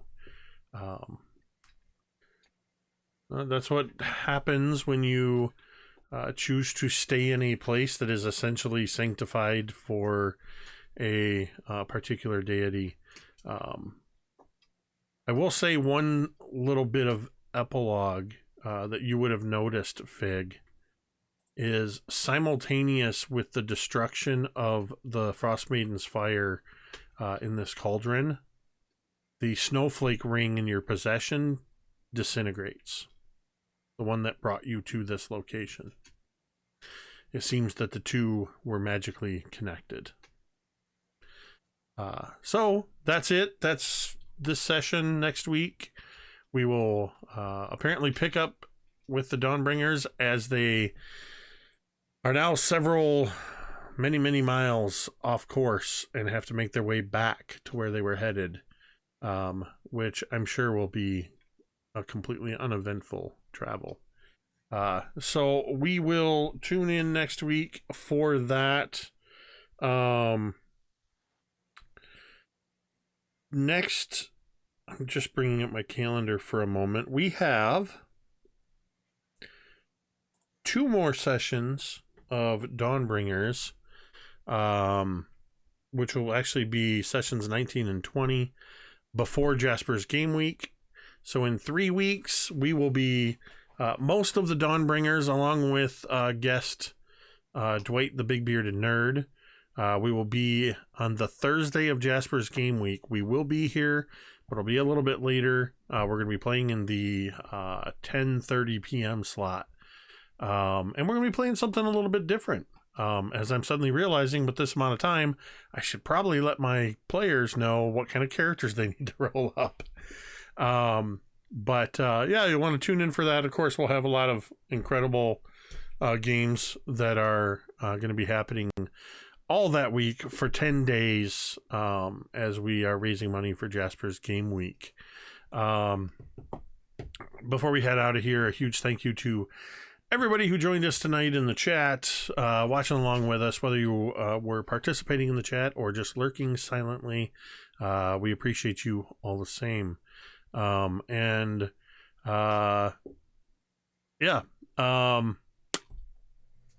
You can tune in. I'm trying to think of what's coming up next. Oh, we did announce that starting on May 17th, there is a brand new campaign series starting on Monday nights, right here on twitch.tv/miniterrain domain. This one at 8 p.m. Eastern. It is Scribes and Scrolls, the Candlekeep Mysteries.